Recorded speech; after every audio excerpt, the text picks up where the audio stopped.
Yo, yo, yo, yo, yo, yo. It's your boy Big E. Hey, we went traveling this week. We're gonna bring you the show not from the shop, but from the telly. You know, your boy Big E doing a little bit of traveling for his birthday, month, week, weekend, whatever you want to call it. We're doing it big shots. So it just won't stop. But so yeah, we put the shop on the road. But I'd be remiss to not bring you the Sunday 9 p.m. edition of Shop Talk Sports. So we checking in. And anytime your boy Big E's checking in with Shop Talk, gotta bring the cast with me, man. So first, we got my broadcasting brethren, Chris, aka Apocalypse. Talk to the people, bro.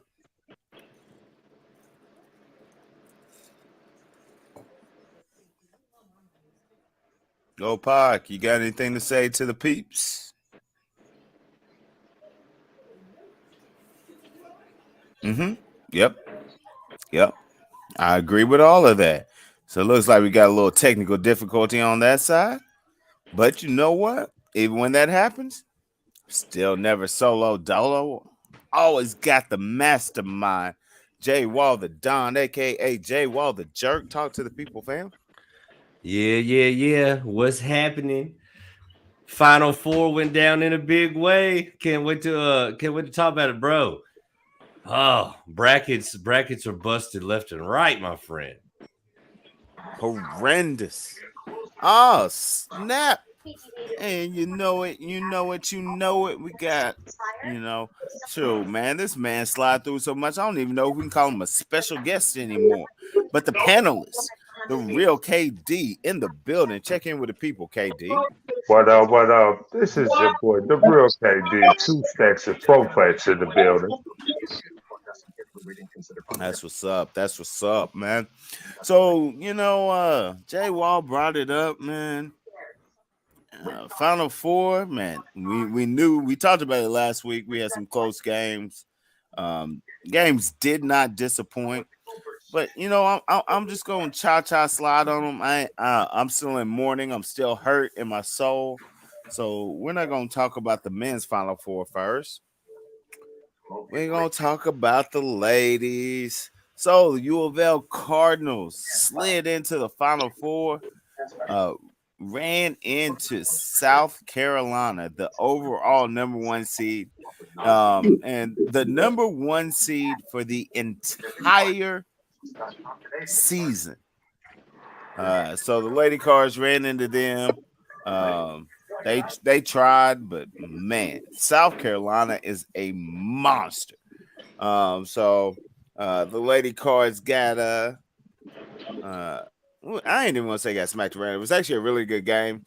They just couldn't score the ball. South Carolina had excellent defense. Whoa. We could have been watching the same game. Like, that's fucking impossible. South Carolina's defense wasn't like that? I mean, it was solid, but man, how many times we talk about, particularly in college basketball, women's, men don't even matter. Guard plays paramount. And Louisville's guard simply didn't play well. I don't think that was like a total testament to. Horrible. I'm just saying, I don't think that, bro, it ain't like South Carolina had some Hall of Fame NBA 2K Hall of Fame badge lockdown D. Okay, Louisville's guards just didn't play well. All right, so and that's fair. So I guess UConn's guards aren't playing well tonight either. I hadn't checked that game out. I'm watching this NBA game. I'm watching Miami and Toronto right now. Well, here, let me. I'll South Carolina's up 8 at halftime. Yep.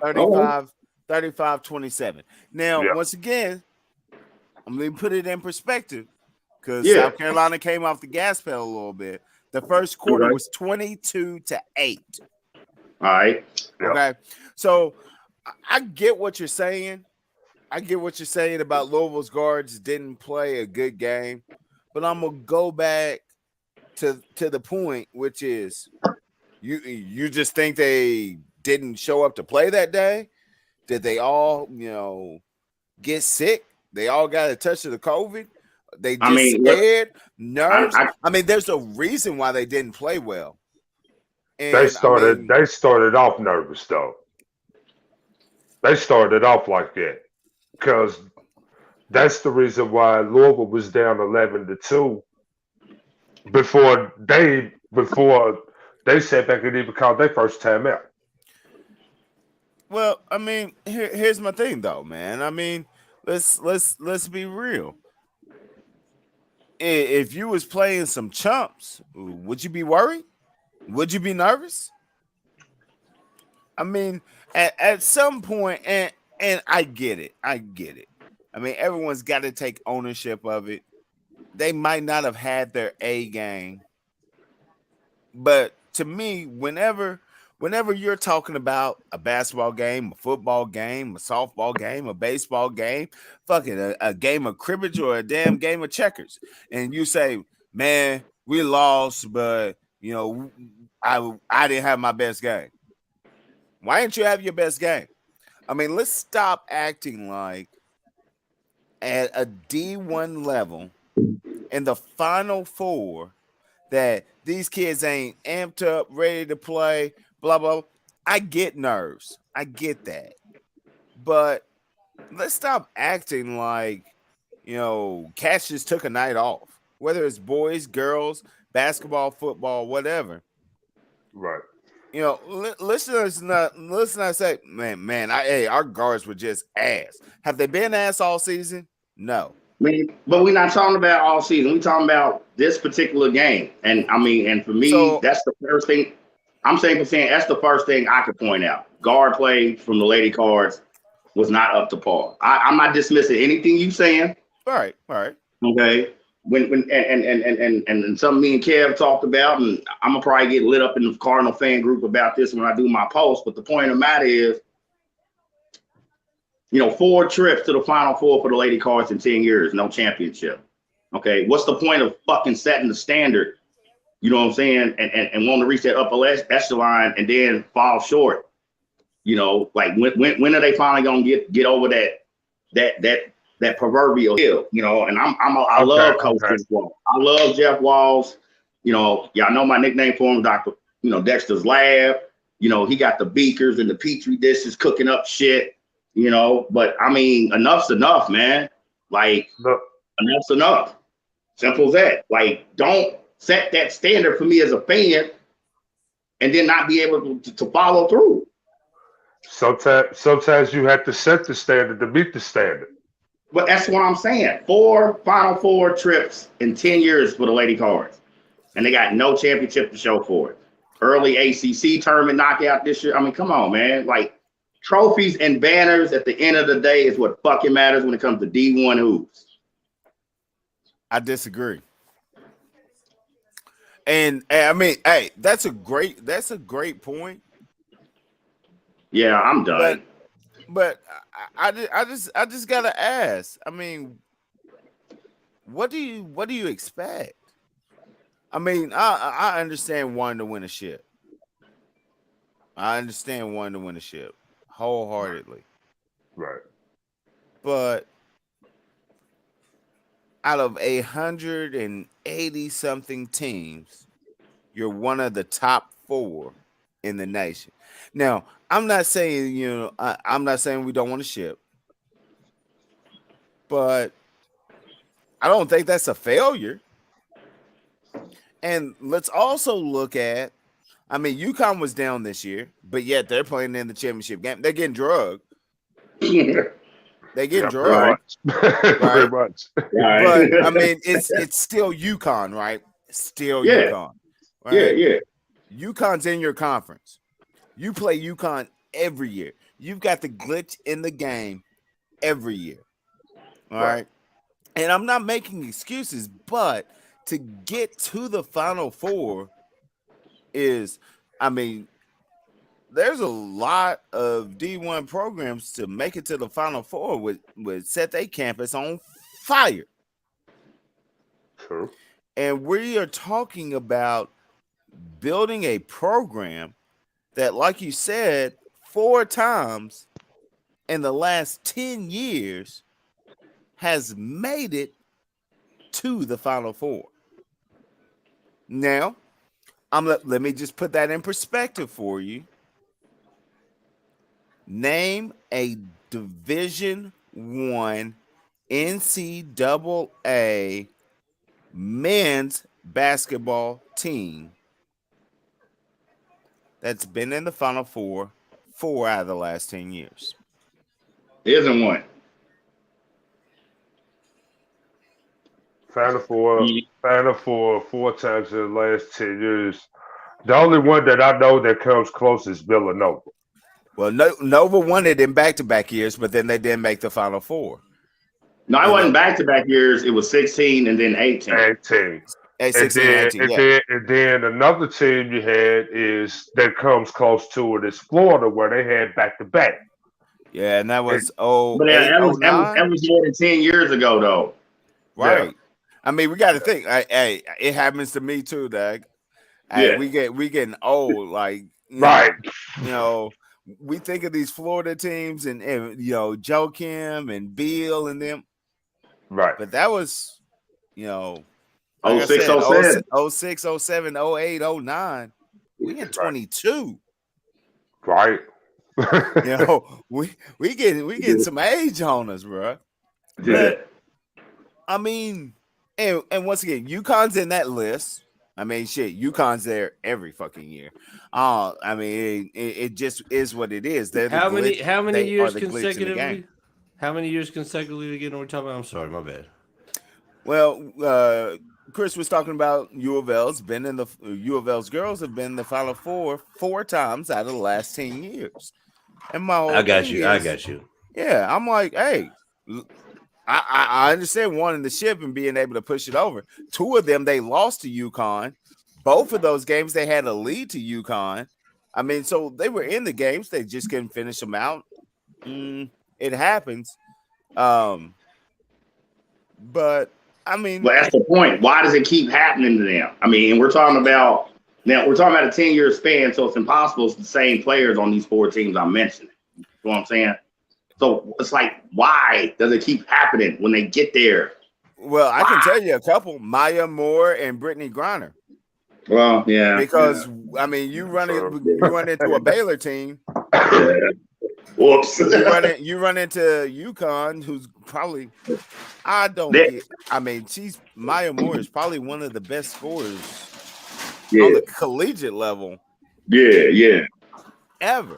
And you're playing against. I mean, so I'm all I'm saying is let's not. Ain't Brittany Griner locked up in Russia right now? Yeah, she's still over. Yeah, she's right still now, over. Right now she's undergoing COVID experimentation. Oh Lord.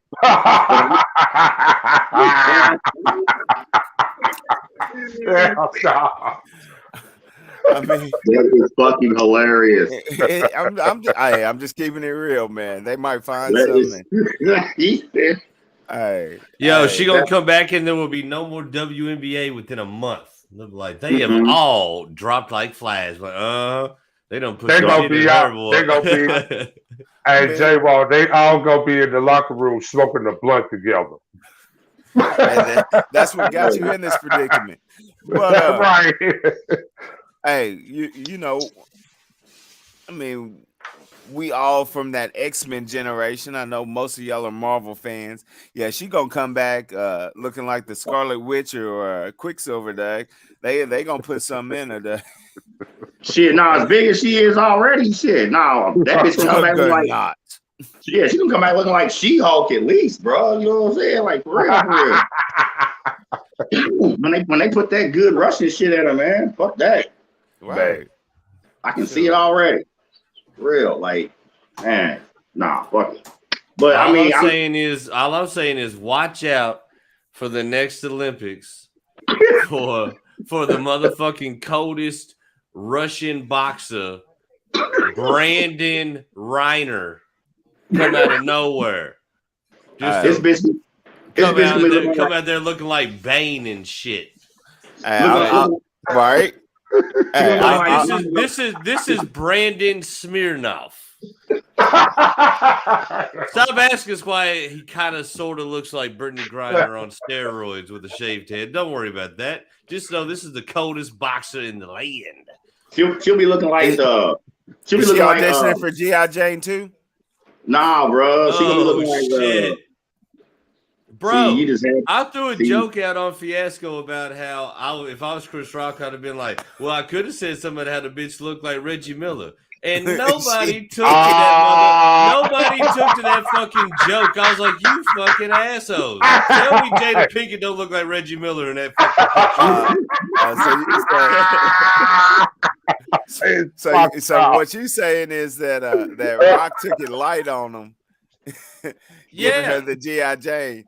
She ain't in Demi Moore category. Man. She's in Reggie Miller's category. Here's my thing: if one of the most corny celebrities walks on stage and slaps me, and I don't immediately bury a microphone in his temple, then I'm gonna hold court on this stage, and you got a good 20 minutes. I don't care who's on the Oscars if they cut the cameras off. You got 20 minutes. They're gonna cut the cameras off. You got 20 minutes of these jokes. Every bald-headed motherfucker I can think of, I'm shooting that right at your wife. Charles Barkley, motherfucking goddamn Steve Harvey. She's getting every clean dome in Hollywood. She's getting a reference to it. Coneheads Part 2. I'm slaying her with this shit. If I didn't bury a microphone in the side of this motherfucker's head for slapping me, I'm giving her all this smoke. Oh, you didn't like that joke? All right. We could do a whole show on all the jokes that I would have said if I was Chris Rock in that moment. That's a whole nother show. But all I know is he better kill it on his next special. He better kill him. He got he got a Netflix special coming out. Oh, he better put the sauce on him on that one. If not, what's I it can't called? have no more respect for him. He said slap. No, it's called Stood There. Right. No. I got it. It's called Pause. Sponsored by James Harden.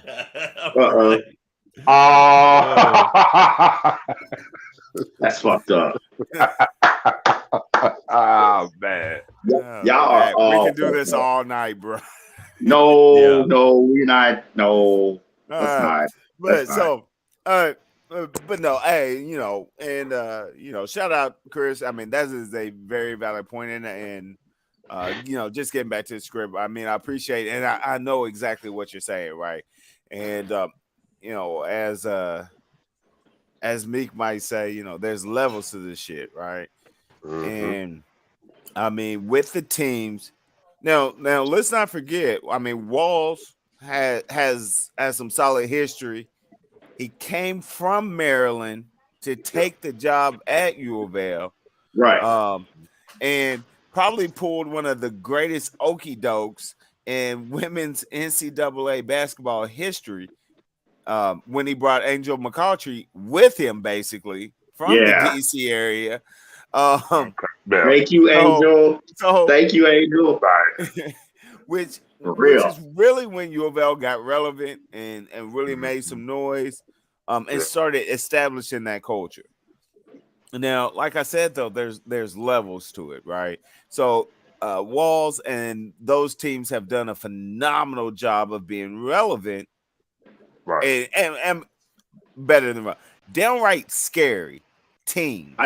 I'm ready for that chip. Years. I'm ready for that chip, though.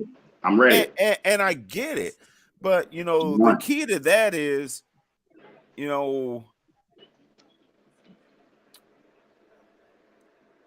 sometimes being good just isn't good enough. That's what I'm saying. That's my point. And they are very good, but your tallest chick is 6'6", which is like, whoa, you still a monster. But at some point, you got to inject some steroids, give them some stilts, some 6-inch platforms, something. Because like some throwback. 6'6" is great. 6'6" is great. Okay, well, I'm saying you're talking about like maybe some 6'9" throwback with a 30-inch vertical and dunking and windmills and got higher to testosterone levels than Chris Rock and Will Smith put together. Since we're on that note, he said Joanna Man. Joanna Man's big sister.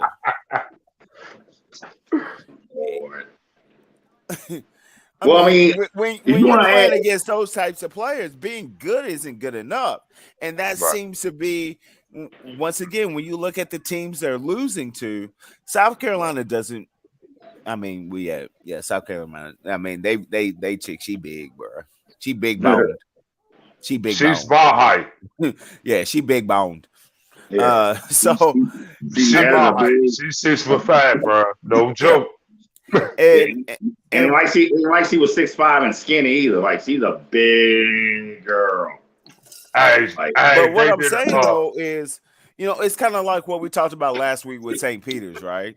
If you're playing teams that are built like you, guard oriented, want to score on the perimeter, XYZ, yes, you can pull upsets. Yes, you can play your game. Yes, you can blow teams out. When you play a team that's a bad matchup for you, which any team that plays U of L and has a big woman is going to give them problems. They are severely guard oriented. They can take and score and lock up anyone outside on the perimeter. When there's a big and they end up getting rebounds, U of L doesn't have a solution for them. And there's nothing wrong with it. I mean, there's only 23 chicks that are over 6'4" and 250 pounds in the age range of 19 to 24 in the whole damn nation. So you're gonna have to get in line. Yeah, we need to get one of something for real. You're gonna need one, maybe two of them. But and I mean, the same thing I ran into. I mean, you got the best scorer in female basketball. I mean, girl's a bucket. Man, but at some point, you got to have rebounds. You got to have a big girl game. And that's really Louisville's only flaw. Eventually, they'll figure it out. My only comment is, once again, I really think if it's possible, to speak to Chris's frustration, if it's possible, they had success too soon. U of L had success too soon. How's it gonna be? Wall comes over.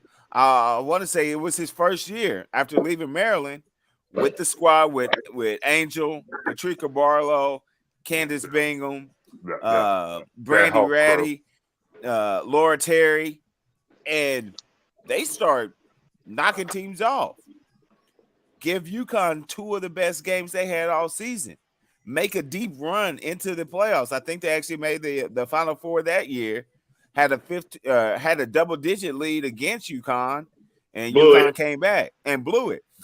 Yeah. But this is year one. I want to say it was their first year. It might have been the second year. You ain't supposed to be doing that. It was the second year. Yeah. You're not supposed to be doing this. Everybody's still circling the map trying to find out where the fuck Louisville is. Half of them thought it was down in Louisiana. They had packed for Fat Tuesday and Mardi Gras with, like, who the hell is Louisville? And who the hell is Louisville women's basketball? Actually, Louisville gets more recognition than what you think. And I've been on the road and we get more recognition than what people give us for. In female basketball? I mean, I'm a basketball head. I'm a sports fan. Well, not in female basketball. Female basketball, it's UConn and it was UT until Summit stepped down, and then that was it. And then once Brittany Griner stepped on the scene, Baylor became relevant just because everyone's like, who the hell is this dude dunking on chicks, and why is there not assault charges? So then Baylor became relevant. But before that, it was UT and it was UConn, and that was the only two programs that anyone on the face of the planet could tell you had women's NCAA D1 college basketball. That was it. True. And Louisville's now relevant. So, like I said, I think getting the success right away, and once again, doing it the right way, don't get it twisted. Walls is a fantastic coach. And they'll eventually put it together, but staying relevant over those years, definitely want to give them a shout out. Hurt my soul that they took and lost, but like I said, South Carolina is a buzzsaw. They are a very, very, very good team. And once again, because it's South Carolina and it's not UConn or UT, Baylor, Notre Dame, who has some pretty good female teams, because it's not one of those programs, everyone's like, who the hell is South Carolina? South Carolina has been doing this to teams all year. Right. Kevin, what did you say about Don Staley when I was talking to you yesterday? About our attitude? Oh, yeah, she's arrogant. Yeah. Very. She wants to wear, she sticks her motherfucking chest out. She ain't got no chest.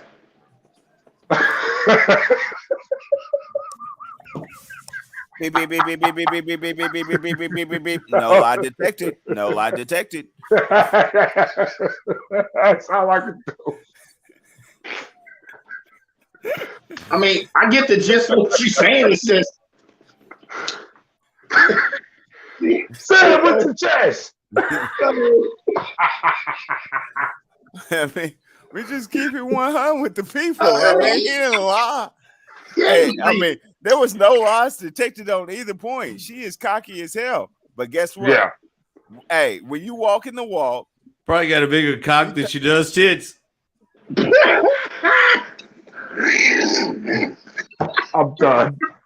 I mean, The following program is rated TVMA. Viewer discretion is advised. right. Thank you. I appreciate you.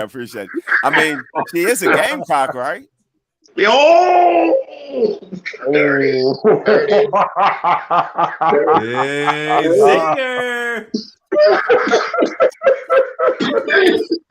there it is. I'm bad. I'm just keeping it 100 with you, right? Hey, but yeah, man, I think they got nothing to that. South Carolina is on a tear. They are nasty. I got them winning it tonight. And once again, not just because of the score. It's at halftime, or when I last looked, it was at halftime. South Nah, Carolina they in the third. They in the third They quarter. already started. All right. They up 14. See that? Then already pushed it back up, man. It is a struggle to score against them, and that just goes back to my point. If everybody is struggling to score against you, I completely agree. The U of L guards had a rough game, but South Carolina shut down U of L's best scorer. Yeah. And Yeah. I mean, struggling or not, you got to give props where props are due. And if they are shutting down every team's best score every night, regardless of position, regardless of how you try to score, Right. you got to give big ups to the defense at some point. And True. And could U of L have played better? Potentially, yeah. But and you know, sometimes you got to give props and you got to just listen. When the post game interview with Jeff Walls said it all, right? You lost by double digits in the Final Four, and all you can say is, "Hey, I'm proud of my girls. It's a great run." That right there tells you that, hey, it wasn't that, you know, if someone didn't show up, the coach is gonna be like, "Hey, we needed a better game out of XYZ. So and so wasn't hitting shots. just didn't work for us. It wasn't our night. Blah, blah, blah, blah, blah. When the coach just comes out and says, hey, I'm proud of the girls. They played with effort and intensity all night. South Carolina was just a better team. That tells you that the players couldn't find a way. The coaches didn't see a way. Like, there was nothing to pick out on saying why we got beat by a dime plus. We just you know what I'm saying? Like, there was nothing to point out. And that right there tells you everything you need to know about South Carolina's defense and the fact that the damn coach can't even take and say, hey, I needed someone to step up. Just baffled, and that's what they've been doing to teams. And once again, big up South Carolina. I got them taking it down. And shout out to the Louisville Cards, or Lady Cards. Final Four again, and that right there goes to your point too. The fact that you can take and almost pencil them in for the Final Four every year. Let's not shit on that and give big props. The fact that you can pencil them in, right? UConn, you pencil into the Final Four every year, and the fact that Louisville has now become relevant enough where you're like, we better put these chicks in the Final Four because they gonna get there. Right. That speaks to where you've come from to where you're at. And right now you're still a 1B team. You haven't found a way to knock off Goliath and get over that hump. But boy, you've set that bar mighty high. And the fact that we can pencil you in and count you in virtually every year, kudos, shout out, and definitely appreciate that, Ryan. Man, let's get to the business. Oh, hold on. I'm gonna rap on the girls. Got a special treat in the works. I'm gonna try to lock it down for next week. But y'all do your homework. All I'm gonna tell you is do your homework. Get your studies in on women's basketball, especially the Lady Cards. And I'm gonna try to serve y'all up a treat next week. Sarah Nord, possibly. Sarah Nord, possibly. Maybe, possibly. No. All I'm gonna say is you better. Hey, this panel I'm trying to put together. You better bring your A game, and you better know your stuff. I'm cool with that. So we gonna see what we can work on. Yeah. Man. I'm pulling out some connects. I'm gonna see what I can get together, man. All right, we gonna see, but I'm cool with that. For real. All right. So, all right, let's go ahead and get to the topic that everyone on the panel wants to talk about. What? Men's NCAA Final Four and the Villanova Wildcats against the Kansas Jayhawks. Y'all thought I was gonna slide. Y'all thought I was gonna go to that game first. Oh no, you gotta say the best for last anyway, bro. Fuck that. Y'all gonna have to wait for that. You're gonna have to stay tuned for the whole broadcast to talk y'all shit, man. Yeah. I ain't handing out no. I'm not getting ready to do that. The broadcast partner might do it. No, I can wait. Right. I can wait. I know how to hold my load. I'm good. Yeah.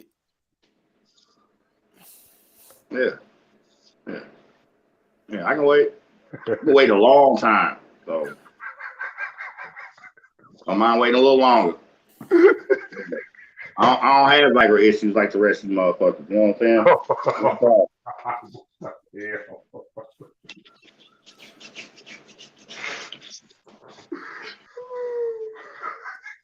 Proceed. The following program is rated TVMA. Viewer discretion is advised. Paul.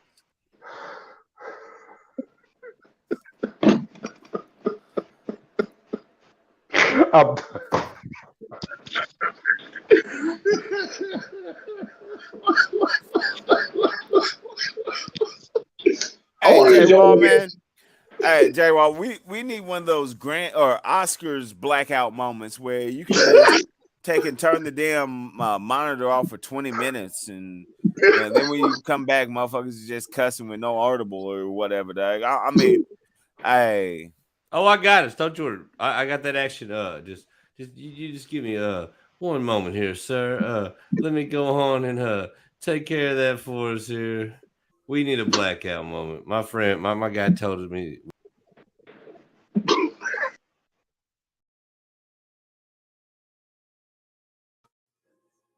I mean, damn, bro. Can't take some of these guys anywhere. Anyway. My guy's like, Anyway. I'm trying to pull some strings. We might get somebody on here. And then he was like, and never mind. Right. You can't take some people to the high class restaurants. They're gonna be White Castle and Red Box all their life. They ain't never gonna get inside of an IMAX. Man, y'all don't know how to act, right? Man, come on, bruh. All right, that shit was funny though. All right, but anyway, Villanova and Kansas. Y'all petty. Now you reckless. Yeah. Hey, Villanova and Kansas. Not a lot to say here, man. Like we talked about last week, this game pretty much panned out the way we said. Villanova missing one of their best players, one of their top scorers. They just had an issue scoring points. And I mean, it was what it was. Abaji took over when he needed to. Man. And I mean, Kevin, what? KD, you watched what, like the first 5-6 minutes of the game? Like we was FaceTiming and watching the game, bro, and the way Abaji came out. Man, on a mission. Dude, but for me, just real quick, I'm saying, just for me, I mean, yeah, his 4-4 from 3, but I mean, he set some people up nicely too. You know what I'm saying? No. Like, I'm like, man, yeah, Villanova. I knew Villanova was done. And first 7-8 minutes. Now, because they gonna play from behind the whole game. Oh yeah, and once again, like we said, Villanova is a ball control, slow down team. You know, they wanted this game in the 50s, and you see what the final score is: 81-65. They're not going. You could give them 3 games, and they're not going to score 81 points. You can take and send them to shooting drills and put 30 minutes on the clock, and they're not going to score 81 points. Oh, I got one. Villanova's offense is like the Matrix. Do it.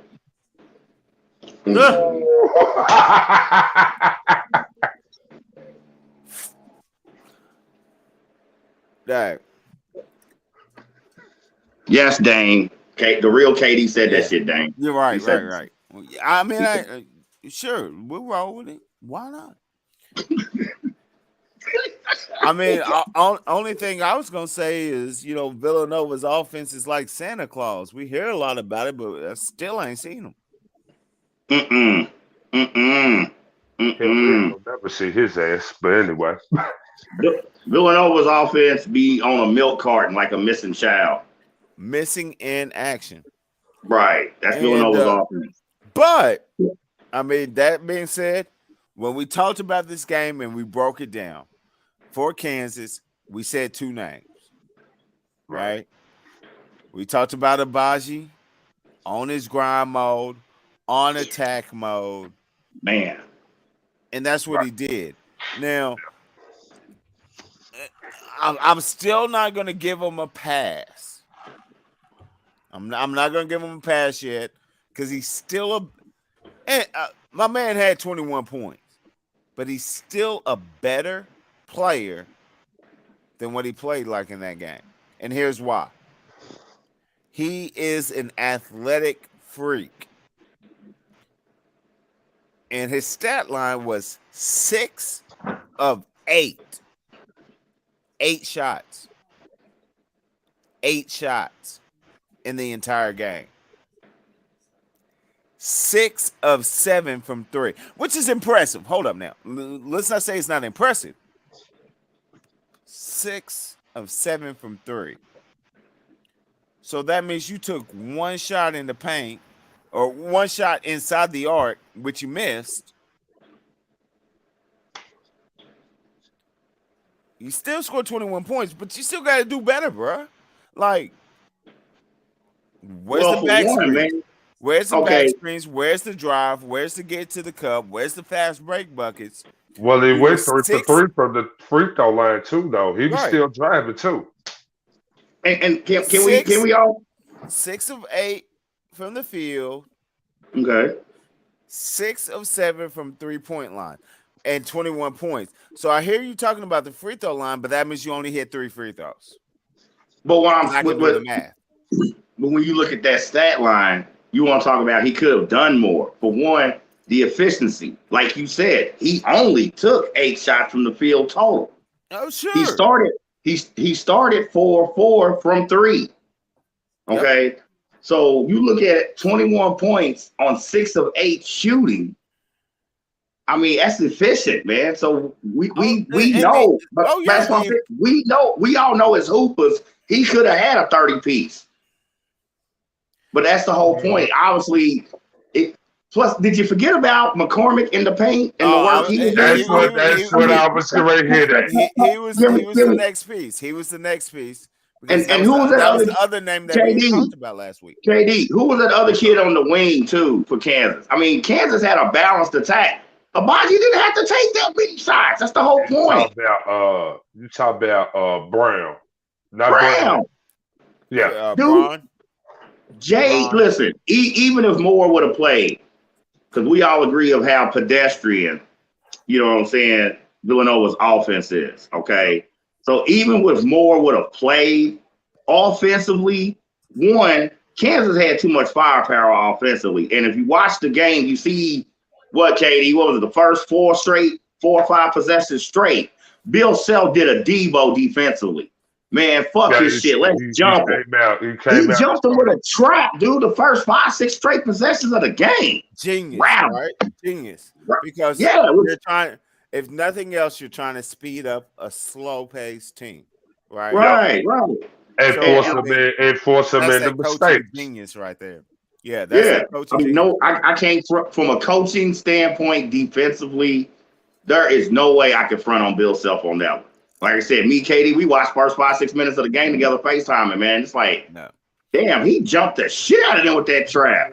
I told you at the bar the other night with JD, this far down the stretch in the tourney, Bill Self and Coach K are fucking, they're hard to bet against. Right. I mean, coaches this far down the stretch, been there, done that. They know how to fucking do it.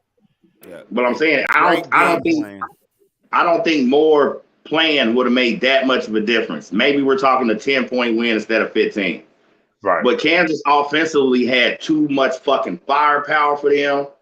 They had enough balanced attack offensively. Abaji can do whatever he wants to do. Moore's killing the wing. McCormick was eating in the paint. Mm-hmm. They didn't have an answer for him. And we already knew they didn't have an answer for him. Right.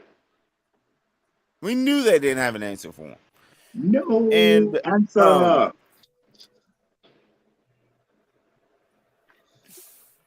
And maybe I'm too hard on superstar players. But I think Abaji is definitely a top 5 pick in next year's draft. Okay. And 21 points is nice. And I know McCormick was getting his buckets, which he's usually not that big of an offensive threat, but he's feeling it. Cool. I'm all right with that. But once again, my questionable moment, and this should tell you everything you need to know about his potential. Because I'm gonna read you this stat line. Right. And then I'm going to take and ask you to tell me if he was playing aggressive and if he could do better. Okay. All right. So we know about the 21 points. We know about the hot shooting night, 6 of 8 from the field, 6 of 7 for 3. Mm-hmm. All right. 2 rebounds, 1 assist, 1 turnover, no steals. Mm. So, and as a shooter, I get it having a high shooting night. I get when you got the touch, and man, I am not stepping across this line. I get it. I do.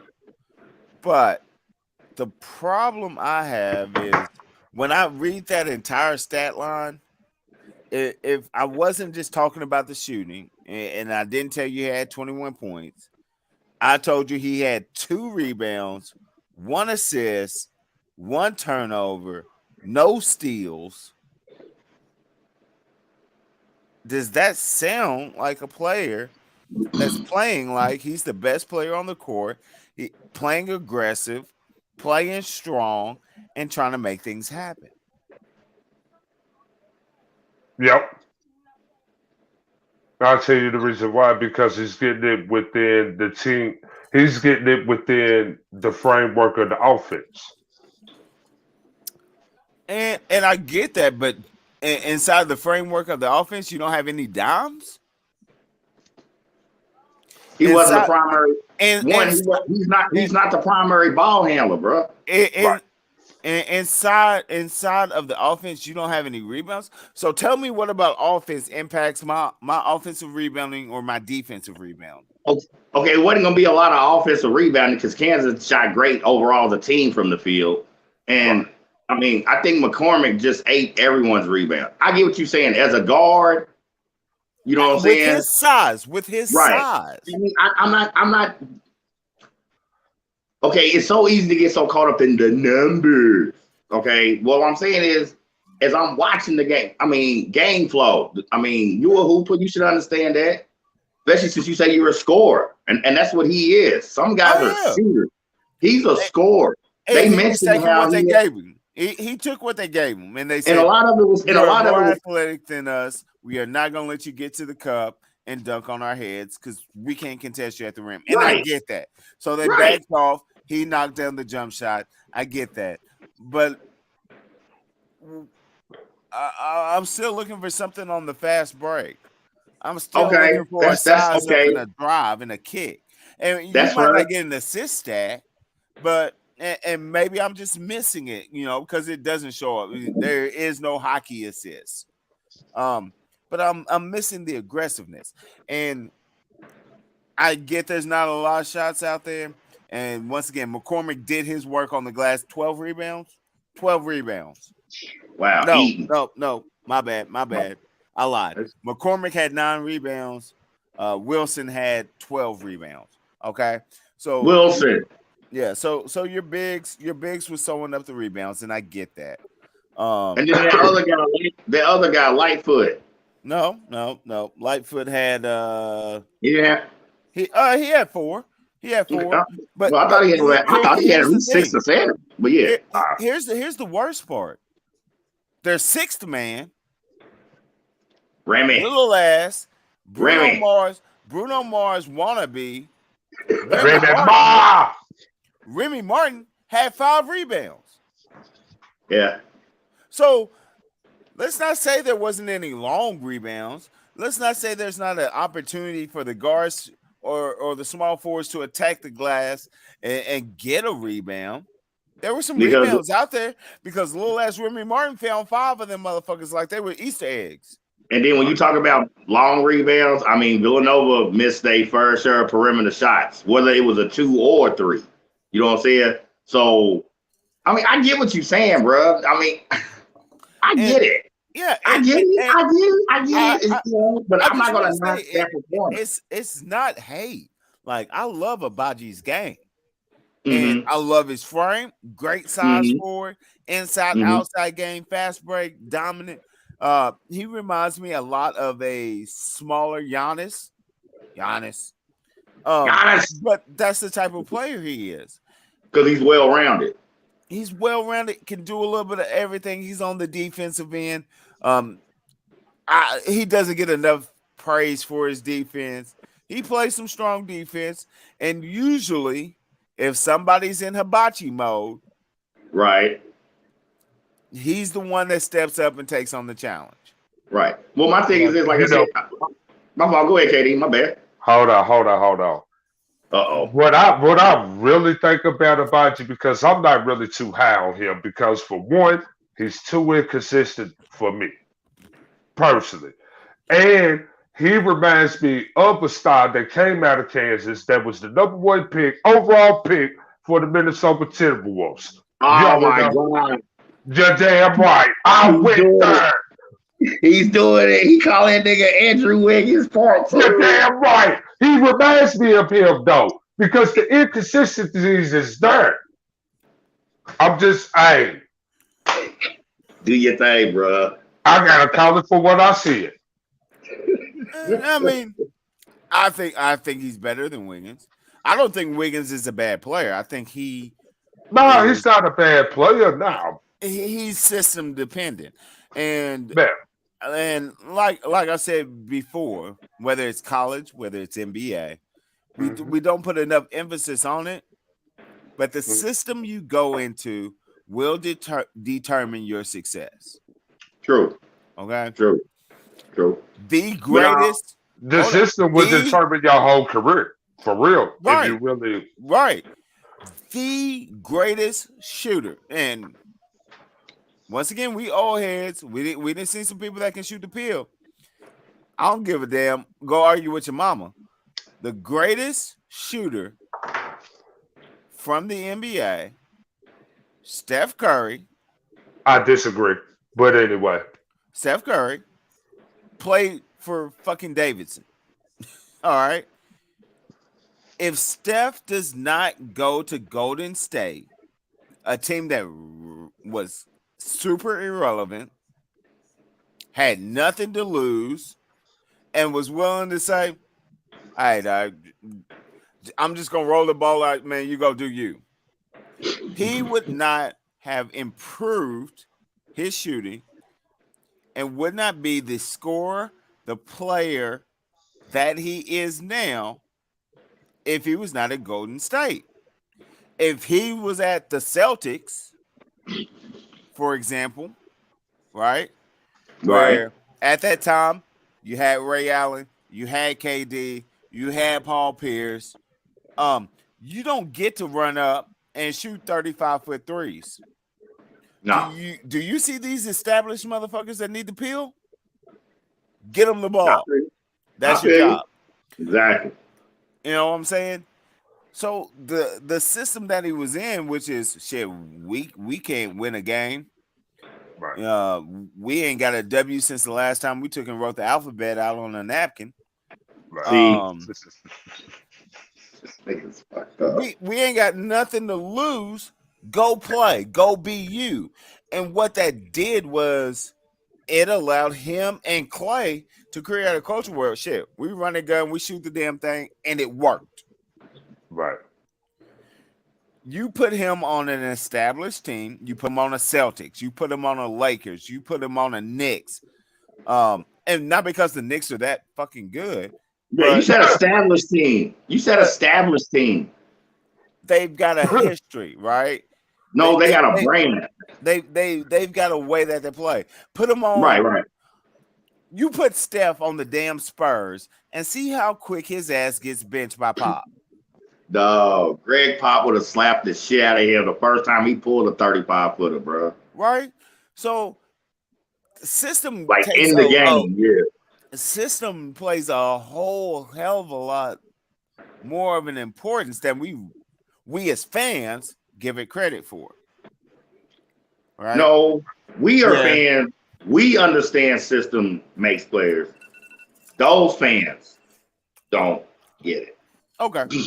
Well, I was just putting us all together. You know, we was all in the mud. No, together, we get it. We in one capacity or another, all you talking about hooping. Okay. Yeah. We get it. That's why you were explaining it to them. Most hoops fans who don't get it. Hey, I mean, I can take my lumps. I mean, sometimes I look at shit and I have to take a step back and I don't get it in the moment. So that's why I just lump myself in there. I mean, if y'all are basketball elitist fans then and don't do it, then man, I need to get on y'all level. Right. Because I mean, I know it. I know at times I take a look and I'm like, Jack, what the hell is happening? Why aren't you doing X, Y, and Z? And then I have to take a step back and be like, that's not the system, right? Right. Mm-hmm. You know, Ja Morant, if he goes to an established system instead of the Grizzlies, doesn't have the success or the freedom that he has right now. I already mentioned Steph. You know, you look at your boy Trey in Atlanta. Once again, they ain't got nothing to lose. Trey goes out and does his thing. So You look like at Luka in Dallas. You know, okay, so you're saying in college, because you making the NBA comparison. So in like tying into Katie's point, you know, do you feel Abaji's a product of the system? yeah, I no. I think Abaji's held back by the system. Oh. I feel that because I know Okay. it's been a whole bunch of Louisville players, Louisville men's basketball players that got held back by Rick Pitino's system, and then when they got to the pros, they could get buckets. Yeah. Some of them could get buckets, and some of them were busts. And, Right. I mean, look at Russ Smith. Russ Smith was a key name player at U of L. Right. But you still can't get in the league. Right? Still can't get in the league. Right. But then, you know, I mean, and why you over there laughing, Jay Wall? We can talk about Rajon. But that's the flip side, right? So I know him. I know him personally. But anyway, me too. That's not my boy. All right. Stop with your bullshit. Rajon runs a damn 3.240 with the fucking basketball. Fast as hell. Motherfucker couldn't take and find the bottom of the ocean. Or we used to lay off of him when we played against him, but anyway. Hell yeah. Just let him shoot it. Let him shoot it. But the problem is he accepted it, and what he would do is, if you're gonna lay off, I'm gonna take that space away. And I'm gonna keep taking that space away until I get into a range where either I can shoot my floater or a layup, or I can drop a dive. So once again, instead of working on his shooting, he just found a way to, hey, if you're gonna give me space, I'm gonna take it. Right. And if you step up, then I'm gonna go by you. If you keep giving me space, I'm gonna keep getting in there. And eventually I'm either gonna be at layup floater range, or I'm gonna drop it off and cause some problems. And he just accepted it. But look at Rajon. If you take away the evaluation of his athletic gifts and just look at his numbers while he was at UK, you'd be like, who the fuck is this, Dad? Why are we even talking about him? Like, why is he even relevant? I go one even better. From the field. I go one even better. Talk about his numbers in high school when he was here at Eastern for 3 damn years. Right.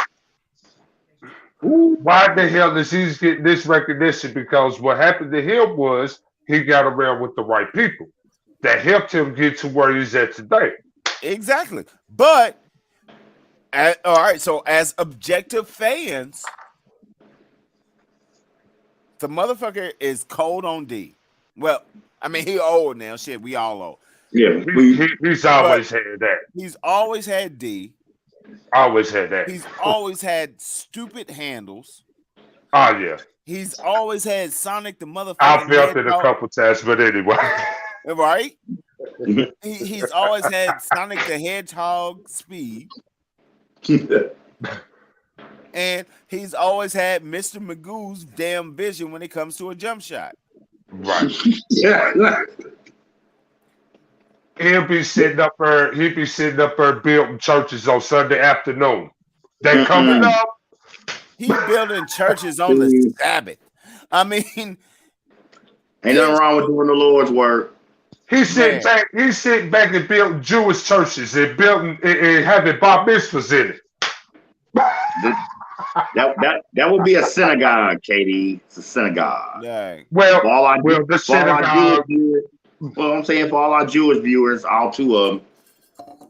So, All right, Rajon's jump shot has as much purpose as a safety on a fucking cap gun. don't get that wrong life jacket. You might drown.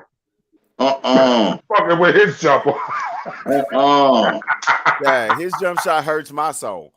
But the motherfucker can get buckets, and which is fucking amazing to me. How the fuck can you not see the basketball rim, but yet the motherfucker be dropping dimes?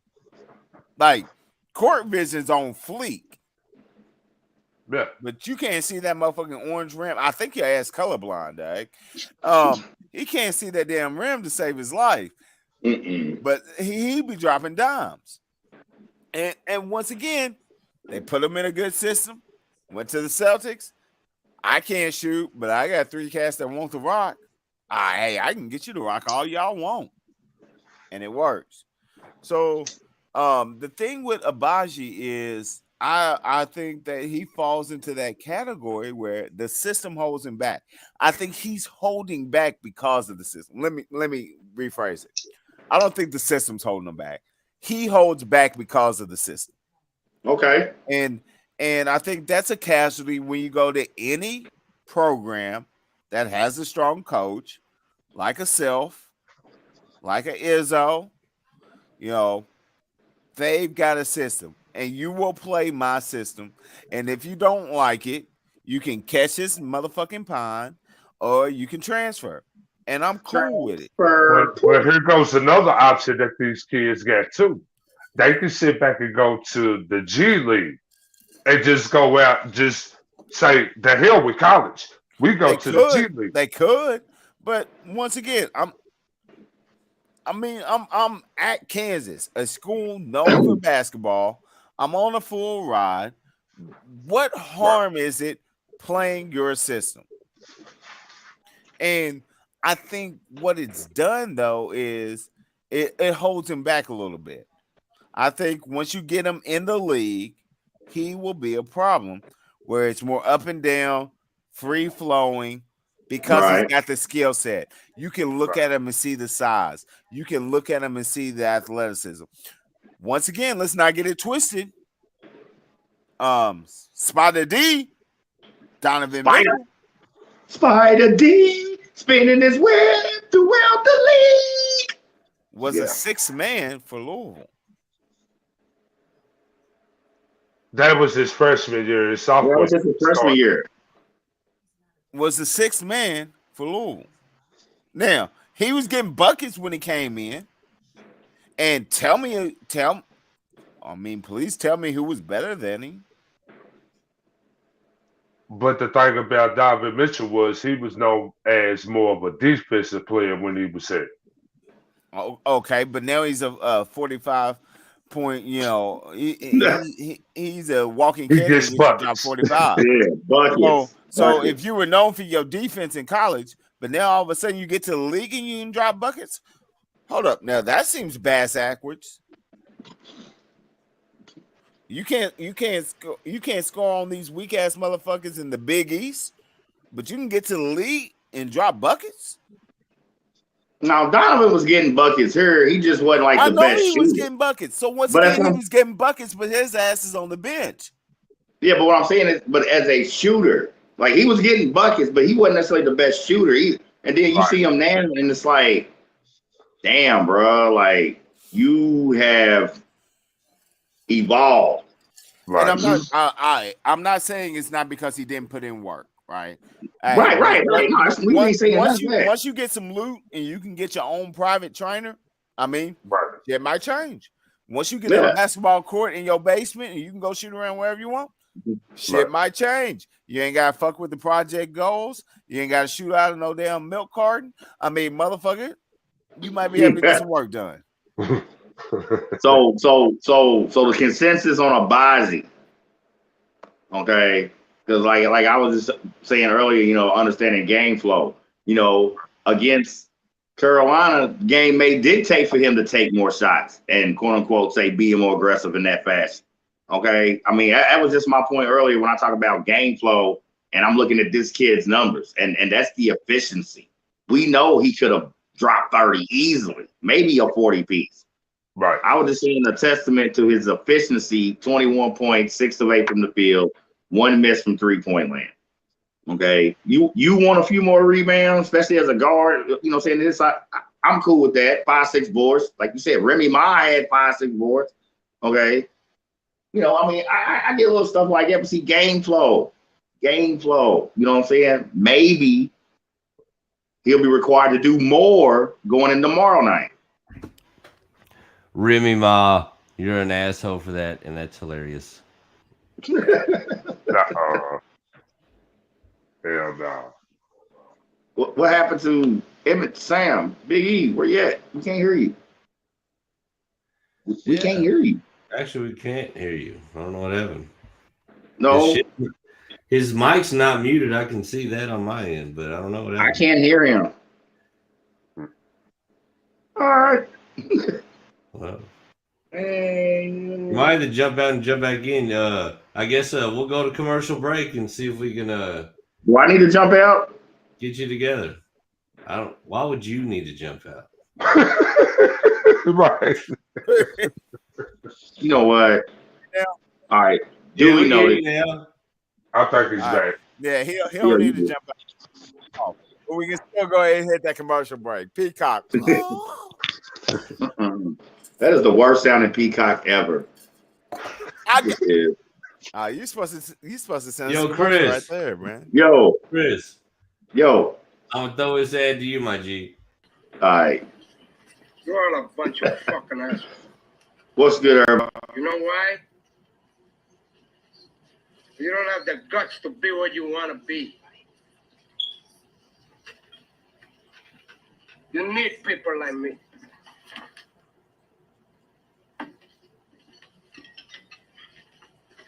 You need people like me so you can point your fucking fingers and say, that's the bad guy. So, what that make you? Good? You're not good. You just know how to hide, how to lie. Me, I don't have that card. Me, I always tell the truth, even when I lie.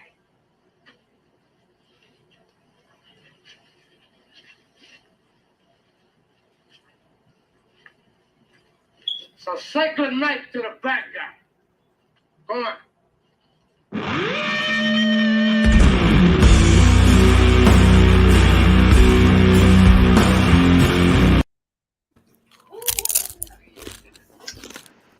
There it is, y'all.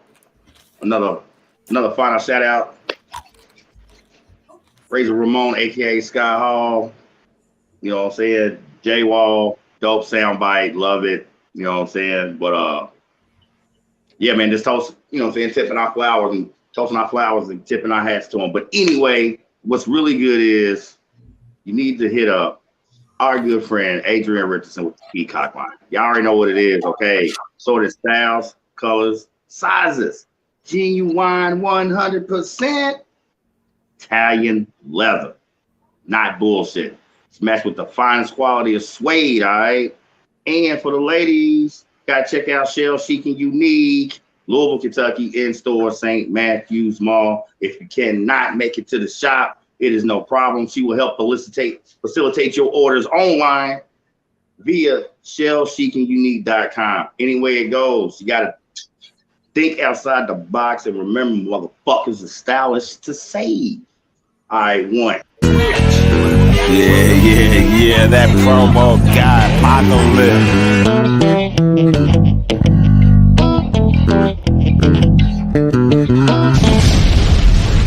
Go. Hold on, J Wall, real quick. You know what I'm saying? We talking about Razor Ramon. Do we have a special guest sponsorship for tonight? No, we do not. No. Oh yeah.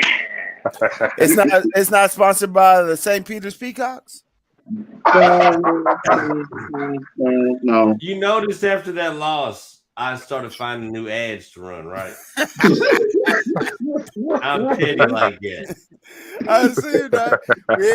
We ain't had a solid Peacock ad since. Ain't gonna see one till next basketball season either. I'm about to start doing motherfucking Tiva flip-flop commercials. Ah, damn. Hey, it's all right, man. We all know that UK is just a football school. Shit. Ain't that about a bitch? Look at that. After this season, I cannot fucking rebuttal that. Pause. All right. So we're gonna go ahead and wrap this up. So let me go ahead and take my ass whipping. J Wall, scoot over. Scoot over a little bit to the left. Apocalypse, you ain't even got to move because your team didn't even make it to the tournament, so you didn't even have a spot on the couch. The Godfather, I need you to wake up from your nap because y'all took an L real early in the tournament. You probably still sleep. Wake it up. Move it to the right. Big Daddy's coming home. It's time for me to sit my ass on the couch. Oh yeah.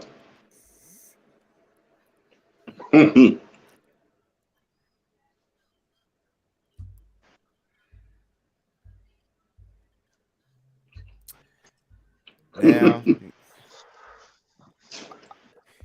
J Wall, shout out High's Energy real quick. Yeah. Shout out. Yeah. She just hit us like real quick. I was like, oh, my bad. High's Energy. I see you waiting. Dead. What you don't understand, young Padawan, is when her comment pops up, I'm the one who makes that happen, sir. But shout out High's Energy. What you should have done, and footnote this for next time, since you're live streaming on YouTube right now, just simply shout out High's Energy. Okay. All right. That's it. Carry on. All right. So, like I said, man, you know, I'm gonna take my rightful place in the middle of the motherfucking couch. I'm gonna spread out. I'm gonna get real comfortable.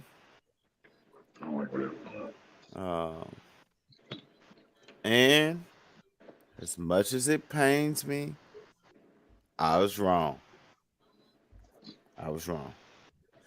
North Carolina. And North Carolina, come on and raise up. And here's the thing, man. I mean, not only was I wrong, I was wrong about their key players. Davis and Love took over the game. Point blank, period. If I'm lying, then I'm flying. Brady Manick hit a big three, you know, down the stretch that prevented Duke from getting into striking distance. Love and Davis ran that motherfucking game, especially in the second half. Always under control, always methodically breaking down. They had a vision. All right. And shout out to Davis, man. That kid had 4 fouls I want to say 8 minutes left in the game. Hmm. I want to say it was right around the 8-minute mark. He picked up his 4th foul. Yeah. Never picked up a 5th foul.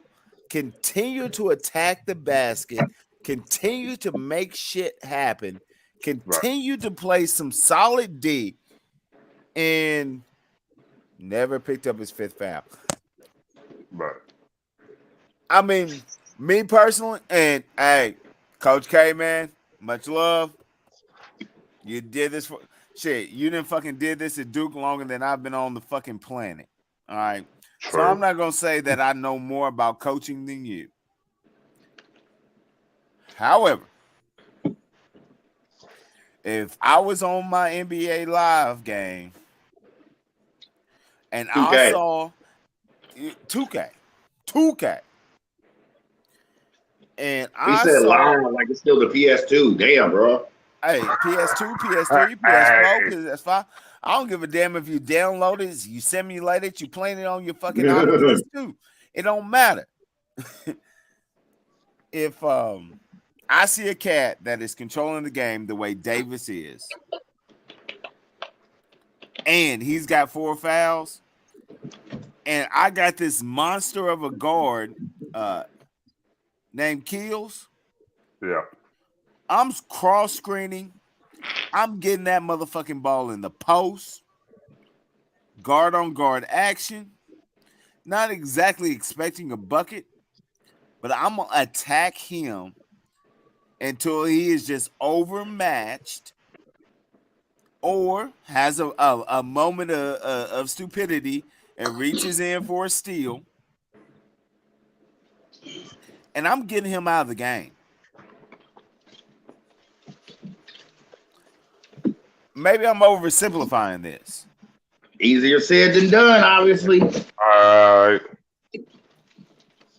You don't think Coach K, like you just said? No, and I mean, you definitely don't know more about coaching than he does. Maybe he saw something that I didn't do. And once again, I'm cool with it. You know, I ain't gonna say I'm always right. I mean, he is the greatest. But what I'm saying is you cannot tell me that there was not an opportunity out there to attack that weakness. And I say that because you got to take out their ball handlers, man. They were controlling the game. I with Keel's body size, I think that's a mismatch. And I think you got to find a way to either exploit the mismatch or get him fouled out of the game. Plus, you've got a big guy, especially if you're playing small, in Banchero at the 4 that you can float around the perimeter. So if you try to take and double to make sure that Davis doesn't foul, you put him in a rotation situation and give Banchero either an open jump shot or a chance to attack a closeout defense. Okay. You got to say about that, KD? I think that would have been a nice look. I think that would have been easy offense because I don't think Davis wanted to foul out of that game. And I think you could have got Keels probably at least 3 or 4 layups because he did not want to foul out and could not guard Keels down in the post. What you got to say about that, KD? Man, first thing I gotta say is that whole game was actually sick. And then, oh boy, Caleb Love, he told y'all up in the second half. He had 22 of his 28. Diced them. Sliced them. And then, not to mention, you had Baycott. He gets hurt, comes back in the game, and finishes and just basically finishes Duke off. Bruh, they shot him up with that shit they giving Joe Biden to stay alive. He came back out there like not even like he wasn't hurt, like he was better than ever. I was like, Jesus. Hey, he was just a monster on the glass. His numbers were garbage. He was Yeah. 3 of 10. No, but Let's I'm not talking get about like when But he got his hurt, rebounding in the stats, back. 21 rebounds. He came out like 18. Captain America in the first movie He had when they 21 shot him up with rebounds. his shit. Oh, okay. 21 But- rebounds. Right. But yo, I want to second what KD said, bro. I did not watch the Kansas game. I just checked the score later. I watched this game from top to bottom. Probably to me, one of the best basketball games I watched all fucking season. Dude, they was playing some for real ball. And I hate to admit it, but it's true.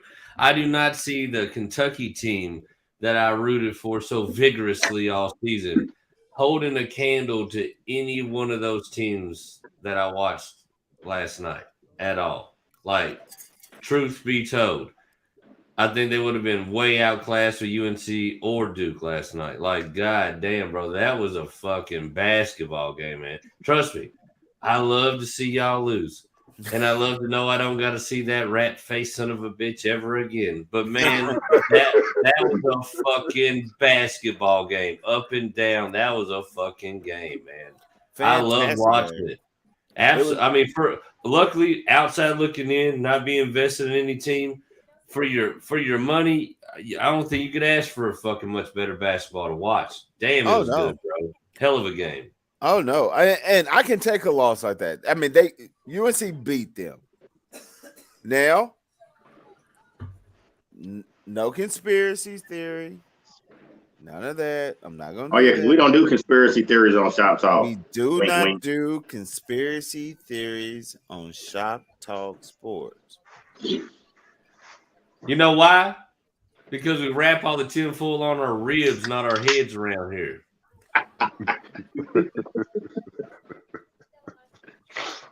Oh Lord. However, Here we go. this motherfucker, AJ Griffin, got that JJ Redick contract for tricking off a game. Wow. There you go. Now, I know I'm a Duke fan, so I might be a little more experienced than you all. I don't give a damn what anybody say. JJ tricked off the last two the last two Final Four runs that Duke had, and we appreciate the fuck out of right? Because that motherfucker was averaging 27, 28 points a game and shooting over 80% from the free throw line. And both of those years, all of a sudden, this motherfucker gets in the Sweet 16, the Elite Eight, whatever game Duke fucking needs him, and decides to go 1 for 8 and miss 2 free throws. Breaking news: we just had an APB out on JJ Redick's game in the Final Four. Damn. No. What we need is a damn subpoena for his bank accounts because that motherfucker got paid. So wait. So you want to open up? You want to see the books? Show me the books. Show It's me like your a last mob. pay stub and your W-2 forms. It's like a mob movie up on Shop Talk. All of a sudden, you gotta open the bus. You gotta open the books. It's a problem. Hey, Tony, show me the papers. Hey, No, it's never good. You gotta open the books. Remember, we're gonna use this gangster movie analogy. I just got done watching Lansky. Okay, I'm in full mode. Let's go. right. Someone paid JJ to trick off those games the same way they paid Jason Williams to trick off those. Motherfucker, you shoot it 60%, 65% from the fucking 3-point line and shoot 52% as the fucking point guard from the free throw line. Back your ass up and shoot a damn 3. Just shoot your free throws from 3-point land. Bro, I'm sold that there's no way that John Calipari actually can't figure out how to coach a half-court set. I think that he acts like he never can figure it out So when he fucking loses and cashes in, we complain over half court offense. There's You no know way. why? There's You no know way why? Tyler Perry's You that know why? fucking retarded. He just makes us think he is, so he can Hey, cash Jay in Wall. to lose it to a fucking 15 seed. Hey, Jay Wall, I need you to get up on your broadcasting game, because at that point we should have had some music. Tony Montana. Oh yeah, you know what? Absolutely, my bad. You know what, Go Emmett? Emmett, I find it ironic, since you are a Duke fan, because you want to talk about conspiracy theories, and I'm like, as a Duke fan, like, I don't understand, because if we're gonna talk about college basketball theories, particularly involving Duke, I mean, y'all have, if anything, been on the positive end of it. So let's not, now you want to eat sour grapes and shit. No, I mean, I'm not saying that the. But we don't do conspiracy theories on South Talk. Remember? No, hey, I'm not saying that the refs chumped them. See, I'm not saying that we got jobbed. What I'm saying is these motherfuckers got paid. Who got paid? Hey, yo, Coach K looked at his KJ retirement money, and he got said that ain't enough. AJ Griffin, hey, my brother. If you didn't get paid or at least get a fresh pair of Nike Shocks, what the fuck happened, my man? They should have paid him to bring his game back. Damn. So Yo, Coach K looked at the retirement money and he was like, "Bro, that ain't enough to do what I want to do out here. I'm gonna go and throw this last one and cash in." Hey, somebody had to do. I mean, look at the motherfucker. They talking about a food shortage. You know he need all the cheese he can get. Rat face ass motherfucker. They said AJ Griffiths came to cash out. Damn. I don't know if they Venmo'd, Cash App, Here y'all go. food stamp, pool tabs. I don't know what the hell they took and gave him. 6 points, 1 for 7 from the field, 0 from 4 from the 3-point line, 1 assist. My nigga, did you play? Wait, did you say food stamps or pull tabs, bro? For real? Food stamps or Yeah. pool tabs?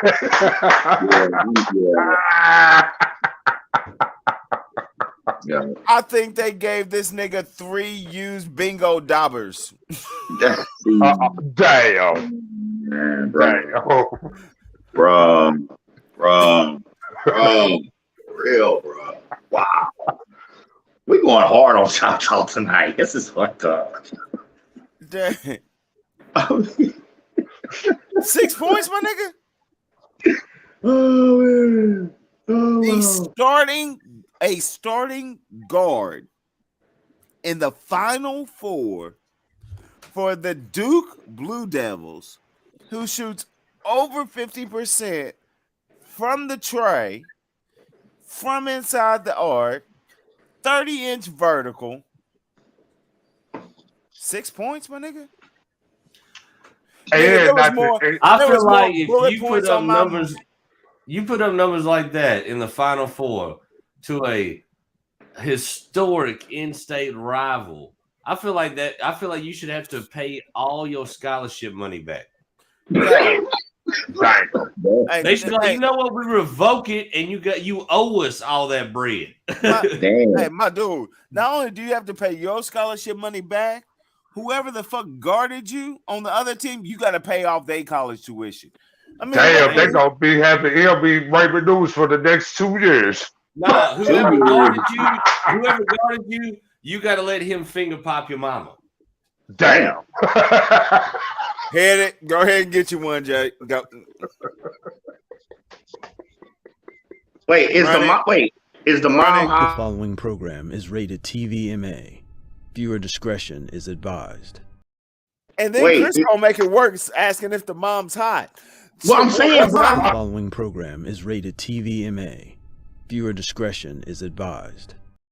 Man, fuck y'all. I'm trying to get this OnlyFans page cracking, bro. Like, The following program is rated TVMA. Viewer discretion is advised.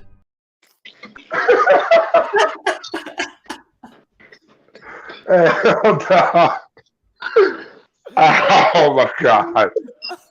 I can't breathe.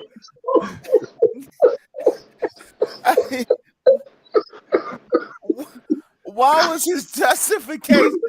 I'm trying to get this OnlyFans page. It got like Oh my every God. word was another TVMA. It was just an onslaught of TVMA.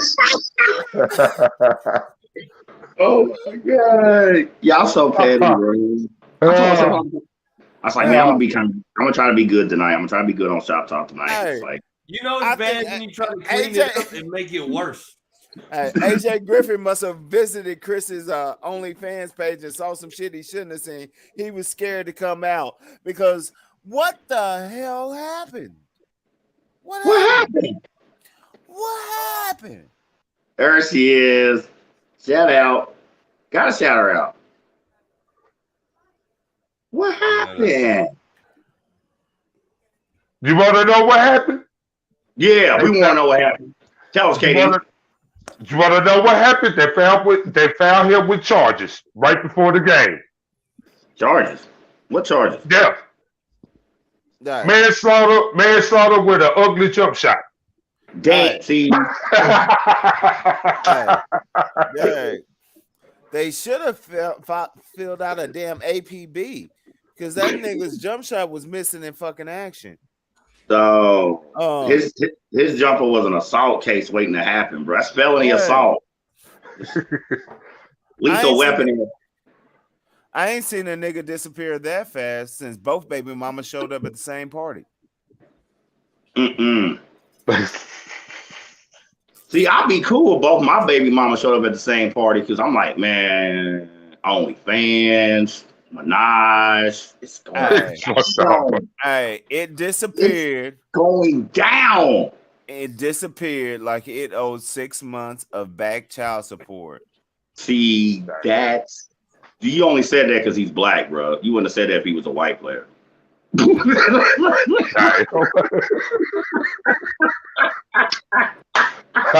my God. Well, the list the Courier Journal prints up every year. Is he on it? I mean, is that why he took a dive in the game? Why gotta be that, Jay? No, I'm talking about Chris's ass. I mean, what? Dang, man, whatever. That nigga's jump shot was feeling like Akon because it was locked up. Locked dog. This jumper was doing life. 25 with an L. Hey, you know what? I got it. You know what? What's up? In honor of Ramadan, and here we go. And as a shout out, don't do it to Jamaica. Don't do it. And our brethren, that nigga's jump shot was Wyclef Jean. Ain't gone to November. Oh my God. Oh man. No. I be gone to November. I be gone to November. Not the Wyclef, bro. Nah, his jumper's like Usain Bolt. It just darted out the building. But hey, here's my question about that song. His jumper was pretty grinding. It was confused. Look, here's my question. One question to Wyclef about that song. I'm still trying to figure out how a brother from Haiti residing in New Jersey decides that all of a sudden he's Bob Dylan. That's all I want to know. What's that? That's it. Because most people like him will play that role to make a dollar.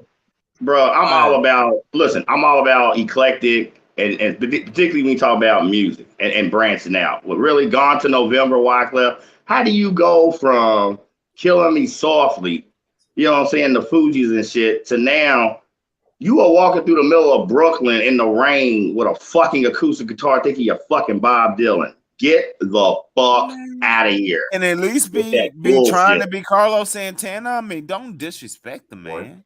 But Carlos Santana, that's a different beast. Carlos Santana's a beast. All you need to know is he gave us the song. Look, one reason. Maria, Maria. That's one right. reason. Wycliffe Jean can do no wrong. Bread, bro. Bread, bro. Hey, that's why he did it. All right. Hold on. When that song came out, I was in my skating rink days. Do you know how many chubby girl love handles I grabbed onto during that song during couple skate? Motherfucker. Wait, did you say? You keep Wycliffe as your motherfucking name.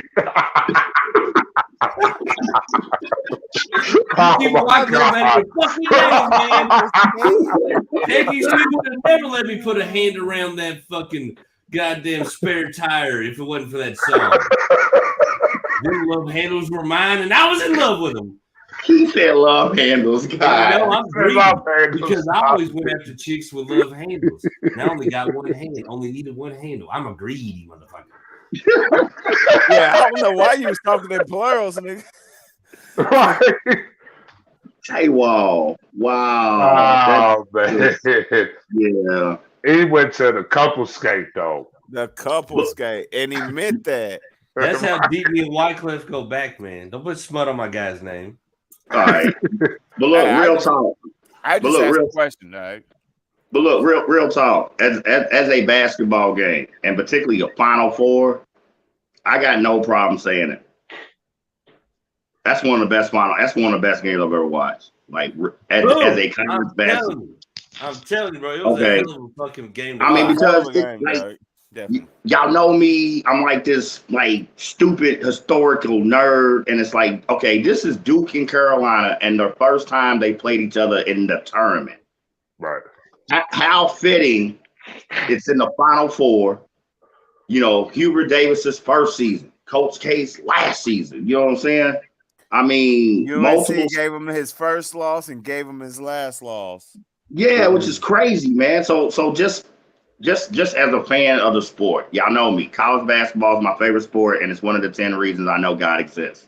Okay, I mean, I'm obsessed with college basketball, and so just wanting to watch the game, man, I was just hyped for real. Something I noticed Carolina's last couple of games through the season, and then coming into the tournament, right. KD, me and you talked about this, man. When you talk about adjustments Hubert Davis made, when he switched taking old boy off the ball. Yeah. Caleb Love. Yeah. Because early in the season he was more the primary ball handler. And he's a bucket. We going into what I'm saying, going into the first, shop talk we did as far as the brackets, all right. And we talked about Carolina and the way they served. That's a big part of that, man. So kudos to Hubert Davis for making that switch. All right, like at that point in the season, man, and they just been on this crazy ride. Baycott gets hurt, gets the fat cortisone shot. You know what I'm saying? Probably had a blunt and a blow job in the meantime. Nah, that motherfucker didn't get no cortisone. He got that 2020 election.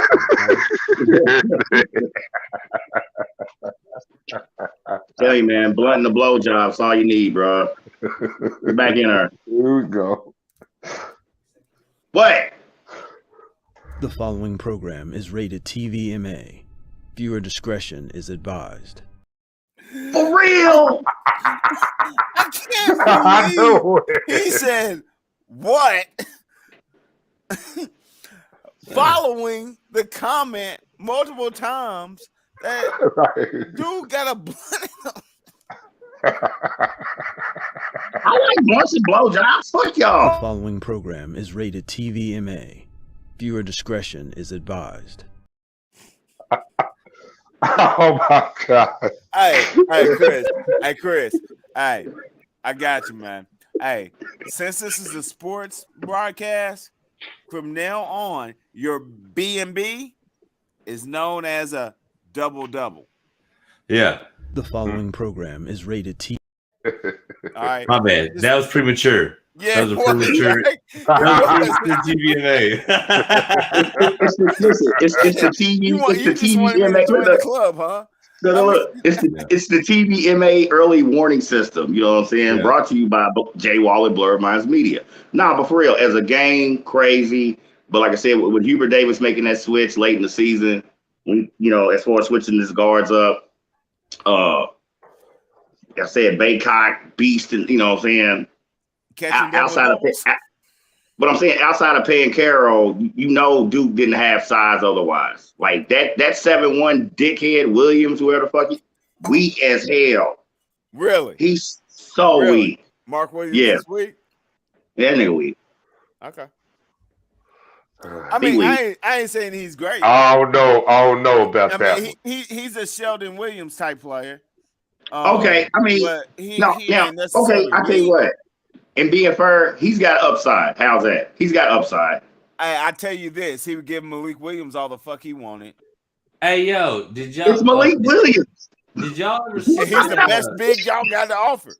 Yo, dude, I can post up Malik Williams. The Super Mario Brothers movie. I will dunk on Malik Williams. I believe it.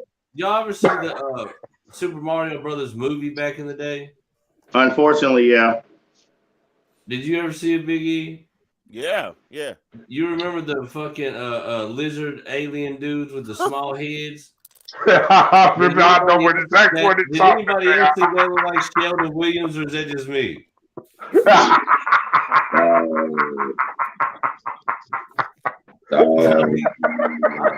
Seriously, what's happening?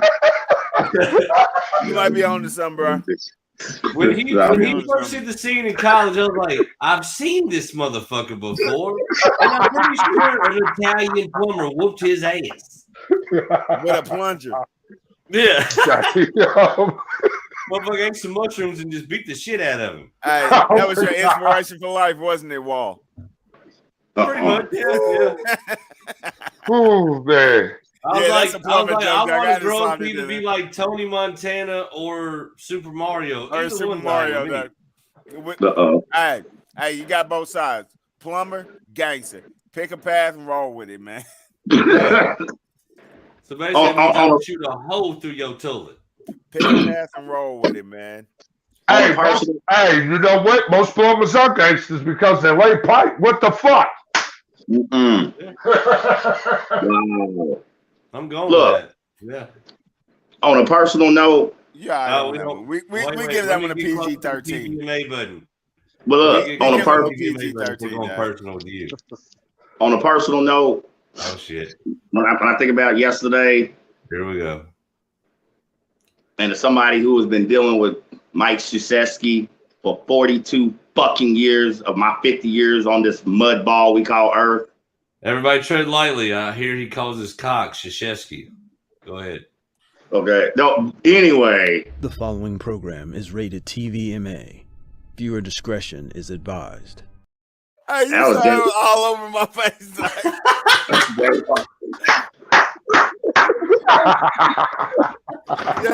I couldn't help myself, damn it.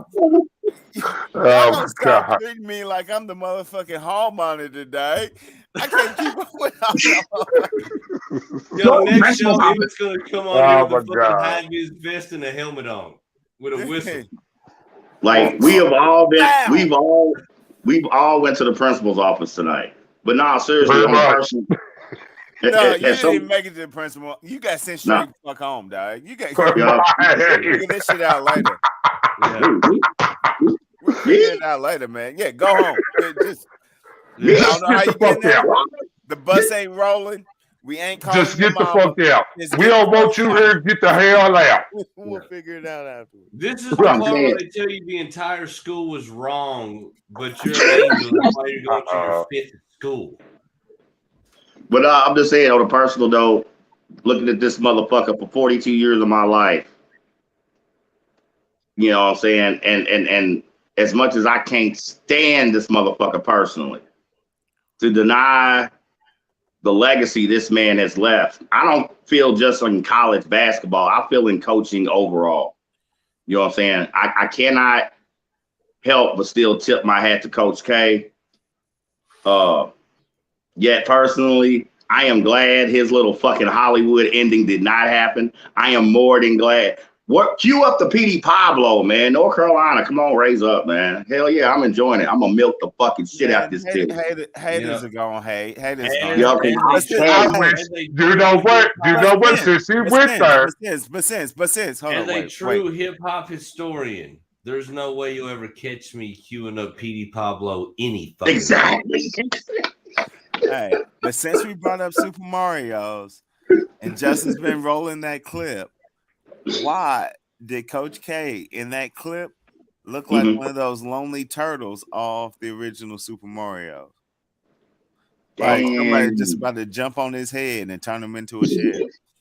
damn. Big shiny forehead too. Just carry him around the screen. Look at him. I'm not gonna miss him. I'm glad it's over. It's like the killer in a horror movie that finally fucking dies. You know what I'm saying? # fuck Tom Brady. But yeah. No, it's more like when Darth Where'd Vader that come died. from? It's more like when Darth Vader dies, because at the very end you're almost like, oh shit, Darth Vader. I'm gonna tell you where that came from. Because like I said, I'm so glad Coach K's done. And I'm so glad he's done in this fashion. You lose in the Final Four to your main fucking rival. Well, all right. But Brady's back. Yeah. Yeah. Another season. Fuck. Right. All right. So, fuck all right. Brady. Hey, we're about to wrap. We're about to wrap. Okay. So it's only right that we go ahead and put our predictions out for Monday night's game. The Rock Chalk Kansas Jayhawks against UNC Tar Heels. KD, who you got? And what's the spread? Ooh. I basically rolling with North Carolina by 8. All right. Like that. Okay. Check in. All right. Check in. Apocalypse. What you got? UNC, Kansas. What's the spread? I'll take Carolina. Yeah, I think it's gonna be a little closer. I'm thinking 4 to 5. I wouldn't go no more than 6. All right. All right. Waldo, what's the word, man? What's the word? UNC takes it by 2 in OT. I like that. I like that. Last second shot? Little post-up game? I feel like this is gonna be a storybook ending. It's gonna be a tip-in off of Miss 3. I feel like they're gonna have to really put the mustard on the end of this game to run us right into a food shortage. My bad, sorry.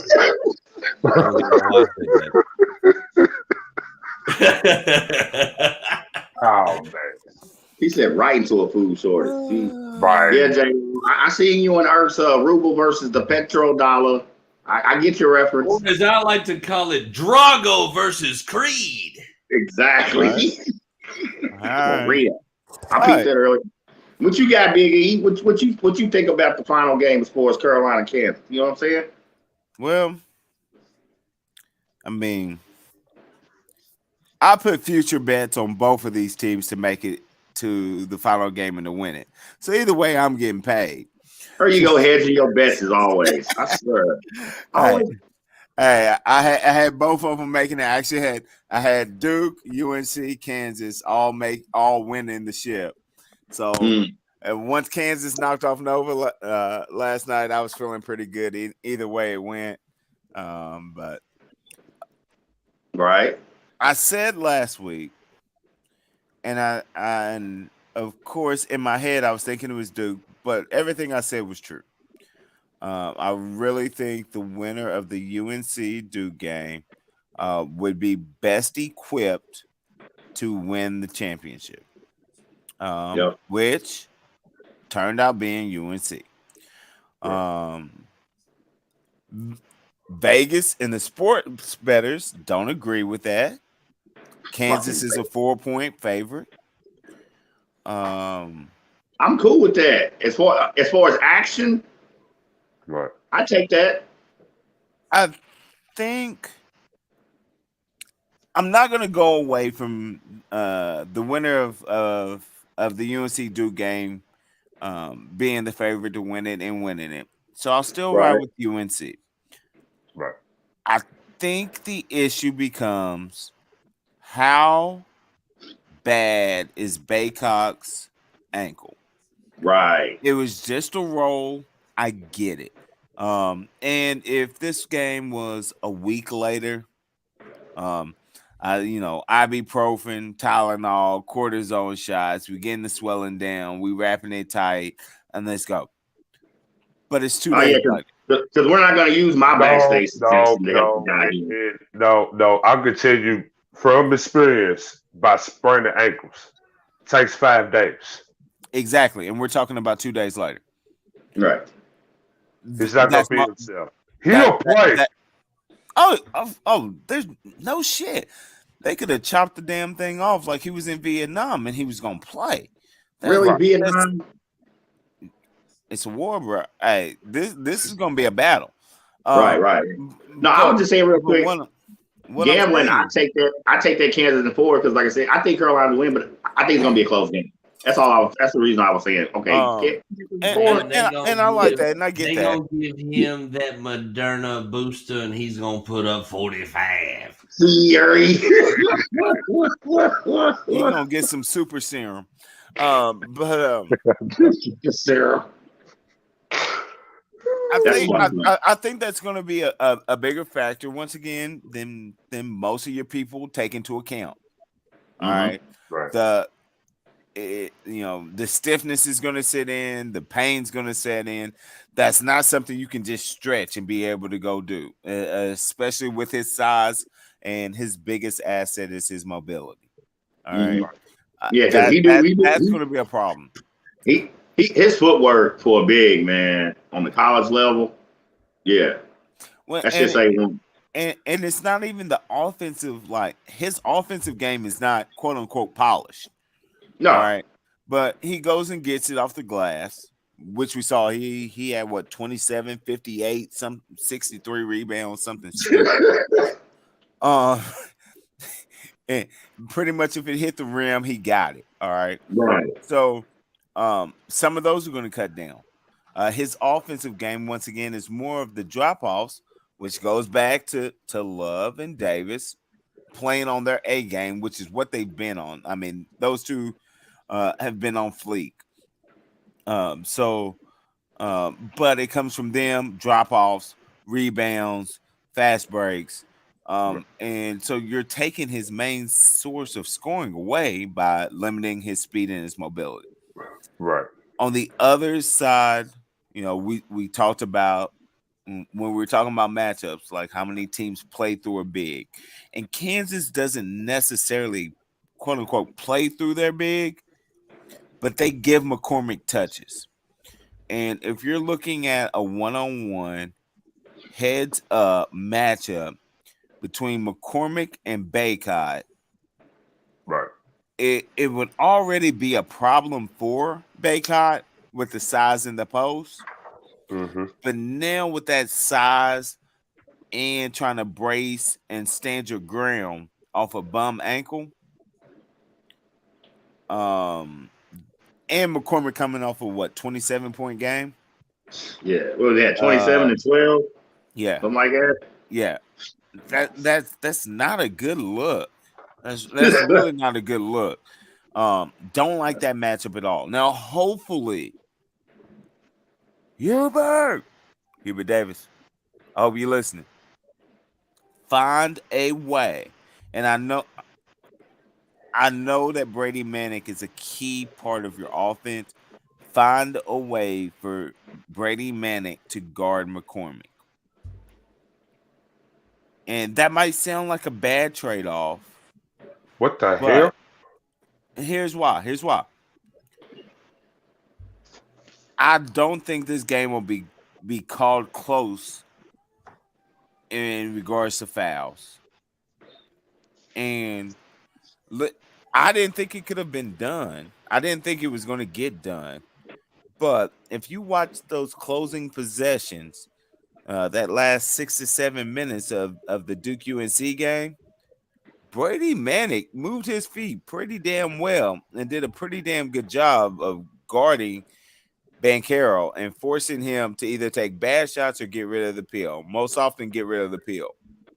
Okay. So are you gonna say that you gonna depend on Brady Manick to that guard McCormick for 40 minutes? No. I'm not saying that he can guard him for 40 minutes, but what I say is his size and his toughness, especially not being on a bad ankle, is a better matchup and less of a risk to get into foul trouble or give up easy buckets than Baycott guarding McCormick. On a bum ankle. Okay. I get it. It's tough. I see where you're going at, but I just now I don't like it. I'm not saying I like it, but we talked about last week against Duke, right? Who does UNC have as an option or as a big off the bench? Nobody. All right. And if they said they're begging like Keith Sweat to get in the game, but anyway, begging. Yo, I sang that Keith Sweat. Nobody at the skating rink to grab a hold of my first love handle. I knew it was coming. Does anyone beg for the pussy better than Keith Sweat? Oh shit! Yeah, plenty of people. Sad. I'm saying musically wise is what I'm saying in that regard. You can't say that on the podcast, bro. The following program is rated TVMA. Viewer discretion is advised. You would have did better calling it the Wildcat. Damn. I don't understand you people. You gotta. I don't know you people.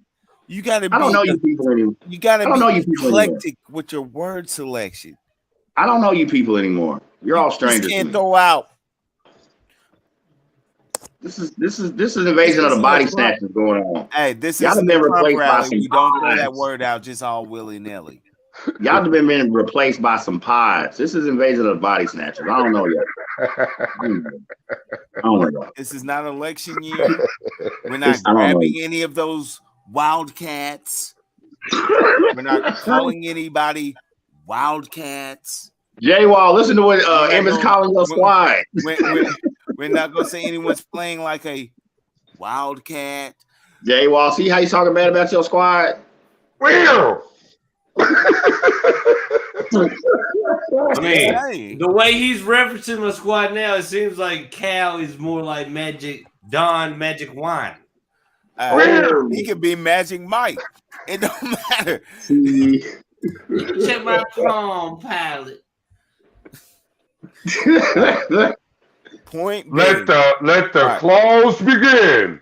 Okay, Biggie. Now you done did all. Look, Biggie. All right, so look, what I'm you saying, done did all that. Yeah. Give us a pick now. We still waiting on it. Hey, like I said, I'm a man of my word. Mm-hmm. I'm going to roll with UNC. Okay. I think Kansas is a better team. I think with the injury to Baycott, they are better set up for success. Okay. But I don't think they have two answers to stop Davis and Love. And the way that Love's been shooting the ball, it is feast or famine, and it's been feasting right now. He's been finding a way to get buckets. Yeah. And I don't think they will have an answer for both of them. Like I said, I got to stick with my word. I really thought that the winner of the Duke UNC game would win it. I'm going to ride with it. I'm going to roll with UNC. The hard part is the spread. Once again, because we all know once you get into the Final Four, if you ain't up by 15 or more, it's going to be a foul fest from 4 minutes on in. As long as I got bodies that I can throw at it, I'm going to foul you. I'm going to make you shoot free throws. I'm gonna come down every possession and try to get 1 point more than what you got. So you missed a free throw. I'm just gonna try to get a bucket. You hit 2 free throws. I'm gonna try to get a 3 or an and 1 because I'm trying to cut into that lead. And we all know how quickly that can balloon if you are or you are not hitting free throws. So the point spread is really, really tough. Pretty much I don't like the 4 to 6 point range. No, it's Kansas. It's Kansas -4 right now. Like literally. Yeah. Kansas is giving up 4 points, and so I'm not. It's like I said, it's really hard, man, because I think this is going to be a close game. I don't think it'll be a last second shot, and unless it's a last second shot, you're not going to get a 3-2 1 point win. Right, you're just not on either side of it. When free throws come into it, that usually puts you in that 4 to 6 range. But if you're in the 4 to 6 range and you got the rock, you're going to get fouled. So you got a chance to push it up to that 7 or 8. Right. It's really tough. It'll definitely be less than the 10-point spread on either side. I'm going with UNC. I'll give them by 6. Okay. UNC by 6. Because seems like we all agree it's gonna be a close game though. Here's one thing I like about UNC setup. Mm-hmm. Love and Davis both shoot the free throw at over an 85% clip. And what your guard's supposed to do. Hey, and I mean, if y'all are from Hop and you know anything about it, you know Coach Kettler's famous words: point guards hit free throws. All right, and when it comes down to it, 85% clip, and quite honestly, that's what kept UNC ahead this game. Right. Down the stretch, they walked up to the line and knocked down 2 free throws, whether it was the 1-and-1 or the double bonus. They got fouled. They was putting up 2 points. So it didn't allow an instance hey, we got the ball and we can tie this game. Duke stayed down 4 for pretty much that last, minute and a half, because even when they was getting a bucket and going for a steal and having a foul, it was an automatic 2. They was lighting them up on the line. And, and that's what guards are supposed to do. And that's what clutch players do. And they did a fantastic job. So, it's your free throws, kids. That's it. And a lot of this is war wounds, right? So, I'm playing against Duke, close ball game, free throws on, up, and I knocked down 2 multiple times. If they get in a fouling situation for the national championship and these cats get fouled, they gonna walk up to, man, I've been here before. There's no additional pressure. It's going to be the same pressure. I've hit these free throws before. They've got confidence. They've got the numbers and the stats to back it up, and they've got the experience now. You're not going to be able to ice them. Right. They are going to. You foul them. They're going to step up to the line and knock down the free throws. So that's why I'm going with it. UNC by 6. In the ship, man. In the ship. That's what's good. So it looks like we all feel it's going to be a close game at least. Oh, definitely. It's definitely going to be a good game. Definitely, man. And we're going to bring it here. We'll talk about it next week. We'll break you out some highlights or whatnot. We'll break down this game. Like I said, I'm rolling with UNC. Vegas is rolling with Kansas. Fuck Vegas. I mean, on that one. At least on that one. Hey, I don't know about y'all, but I like it when Vegas disagrees with me because that means I get to make more money. So I'm cool with it. You ain't got to like what I say. Just know that I'm right. And pay me on time. Pay me my fucking money. They're gonna be like Uncle Sam and might take the bitch. They might, bro. Nah, they can't might. be telling us. They can't be telling us to open the books. You know what I'm saying? We want to see they Open the books. books. All Nah, right, we they want to see. very We want to see they books. I they want to see everything. Where you right. at, Big E? Where are you? Man, you know, man, I'm over here chasing these chips, man. We took the shop mobile for my birthday month. Oh, you over across the bridge? Yeah. You getting anything? You know what I'm saying? In the pot, you know. I mean, my as Tyree said, my pockets ain't empty, homie. Okay, all right. Try to do something. For real. I need to get over it, man. I have not been able to go over like since they, you know, what I'm saying reopening or whatever after remodeling and shit. Yeah. You know, and I haven't been able to sit down, man. I want to get on the poker table back over so bad. I don't care. Tournament, cash game, I don't give a fuck. I gotta get on the felt. I gotta get back on the felt, man. They got some options out here, man. It's looking nice. I know. I heard they even got a couple of the limit hold'em tables back open. Yep. Which, Yep. They do, man. In the back, in the poker room. Been back there a yes, couple of times, man. Hit I. that's what's up. But I gotta get back in there. But do your thing over for real. oh yeah, most definitely, man. That's the game plan, as always. All right, man. So hey, man, it's 11:11 right now. We're gonna you know, some of us gotta work. I gotta get back to work. Me too. Gotta get back to that work, stack some chips. There you go. Stack them chips, baby. That's the game plan, man. That's the game plan. Get But it. Fucking get it. man, as always, man. Hey, good talk. Like I said, this is the third part of the March Madness series. We'll be wrapping this up. We'll be wrapping this up next week while we talk about the 2022 NCAA Men's Champions.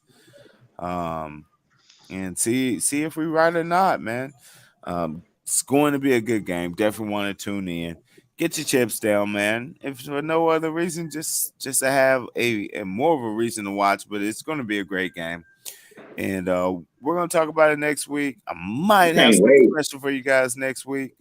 You never know what you'll get on Shop Talk because we connected. You never know. You never know. They don't know. It is a miscellaneous bag. No. Hell, half the time we don't even know. So how the fuck are they gonna know what's gonna be on Shop Talk? Hey, as long as Pac's on the panel, man, anything could happen. Right. I mean, I can't wait for the game tomorrow. I'm excited, bro. Plus, I'm off too, so it's there you go, man. We in there. Man. But yeah, man. Hey, as always, shout out to our sponsors, Shell Chic Unique, Peacock Shoes. Appreciate y'all doing your thing. Check both of those out. Get yourself beautiful. Hey, guess what? If you in the Ville, Derby's right around the corner, man. Right about a month. You're gonna need fresh shoes, you're gonna need fly fits, and you're gonna need some jewels to accessorize. Go ahead and hit them up. Adrian Richardson, Shell Richardson, Shell Chic and Unique, Peacock Shoes. Check them out, man. Check them out. Get fly. I have got to get those black peacocks. I gotta get those by Derby for real. Like I gotta quit fucking around. Definitely. Like for real. I'm because those are the first ones I've been wanting to get. Mm-hmm. For real. Hey, they throw, man. Hey, plus y'all, man. Hey, stop stunning for the people. Y'all know y'all got y'all's tax money back. Reinvest in some local businesses and get your shit together. All right? Stop stunning. Stop stunning. We know y'all got the money. We know y'all got it. Come off of it. You know, we ain't asking for the whole bag. Just give some crumbs off the top. Show some support. Share with the sponsors and get fly, man. We're gonna keep you looking nice, man. So like I said, shout out to the sponsors. Shout out to the real KD. There he is. Look at him. Talking his talk. Definitely talking his talk, man. Repping his squad, repping his sport, man. Appreciate the knowledge base and the thought process that you put into the discussions. So we always appreciate that. You want to shout out to the people, KD? Oh shit, just keep it real and keep it right. Ooh, I like that one. Keep it real, Yeah, keep it right. yeah, man. As always, we always appreciate you tuning in. Shout out to my broadcasting brethren, Chris, aka Apocalypse, aka Mr. TVMA. Because you never know what's gonna happen here. And you know why? You know why he's Mr. TVMA? Because I strive for excellence. He's a perfect fit for Monday Night Mayhem. Tell him about the mayhem. What's good, everybody? Y'all know you, man, Chris, aka Apocalypse. Now, Jay Wall, am I correct? We are taking tomorrow off and being smart and not wanting to compete with the NCAA title game, right? We are taking tomorrow off. We are not going to compete with the greatest game in all of sports, but what we are going to do is we're going to have a live streaming YouTube. We're going to have a live stream on YouTube. Link will be out. Hopefully an hour or so before the championship game. Just a little pregame show. Anybody that wants to jump on, they can. Not hold nobody's feet to the fire, but we will be there before the game. We will not go during the game. We're not going to do shit after the game. But before the game, we're going to just give a little pregame show for whoever wants to indulge. That's what's up, y'all. Or anybody who wants to put up a nice old Cash App wager. Ooh, y'all heard that. But anyway, that's what's really good for tomorrow. Yet, the following Monday, okay? Y'all know, as I like to call now, the architect of anarchy, Jay Wall, is going to be running the boards next Monday. I will be back in the building with another twisted, sordid tale as far as Monday Night Mayhem. Going to give y'all a little preview. Jay Wall, I think at the end of the Sky Hall show, I already gave you a preview heads up for this next mixtape because it's spring cleaning, okay? Everybody got to take the trash out. So we're going to take our trash out. Legends of the Landfill, Volume 2. All right, the featured track will be Wayne Ferris, a.k.a. the Honky Tonk Man. Let's fucking get it. Oh, Lord. The Elvis memes and impersonations will be endless. But that's next Monday. This Monday. Tomorrow, y'all heard Jay Wall. NCAA men's final game preview show. Blurred Minds Media. Even with Duke losing and now Carolina and Kansas. Final game. We still the new faction. Jordan Cryface. But that's what's good. All right. Real. NCAA Outside preview. of that, on Blurred Minds Media, so that will be Monday. We're doing the pregame show. Tuesday, Five Finger Fiasco. We're going in on aliens and the paranormal. We're gonna here's what I can promise you. We are gonna go in on that topic, but we're not gonna go deep. We're not gonna try to fry your mind. We're not going to try to change your religion, but we are going to laugh a lot at motherfuckers who think they can do this to you. It's my turn. I might get one. Are you going to probe them? See, I knew it. See, it's already starting. Shit. It's already starting. Motherfuckers are getting probed already. The following program is rated TVMA. Viewer discretion is advised. He finally got one. He finally broke his cherry. You finally broke your TV MMA cherry. Look at him. All right. Somebody's got to be professional around here, goddamn it. But outside of that, I just hit him with the subliminals, man. So, Fiasco Tuesday night, 8:00. We're going in on the paranormal, aliens, Bigfoot, whatever we can conjure up on that kind of fucking conversation. We're going in. Then Wednesday night should be a Witch Doctor Wednesday on Somebody Got to Say This Shit. Go deep into the social political landscape of our time. Thursday night movie Militia. We're going in on Boba Fett season 1 episode 13. And then it's we're just fuck you. I'll tell you more after that. That's it, man. Hey, yeah, man. Hey, shout out to the mastermind. Appreciate those updates. Y'all make sure y'all tune in to Blurred Minds Media. It's the new faction. This is just a small section with Shop Talk Sports. But you know what? We taking over, man. Get with us. Get rolled over. Shit's crazy. You know you had a good time. So go ahead and tune back in next week. We'll be right back here. Same bat time, same bat channel. But for now, we out of here. One.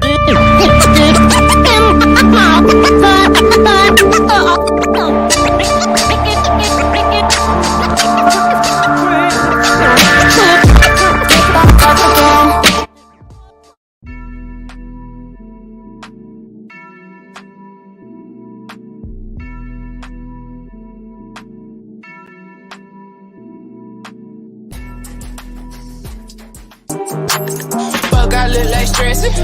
I be finessing. Dolo in my section. Built like a blessing. Fuck, I look like stressing.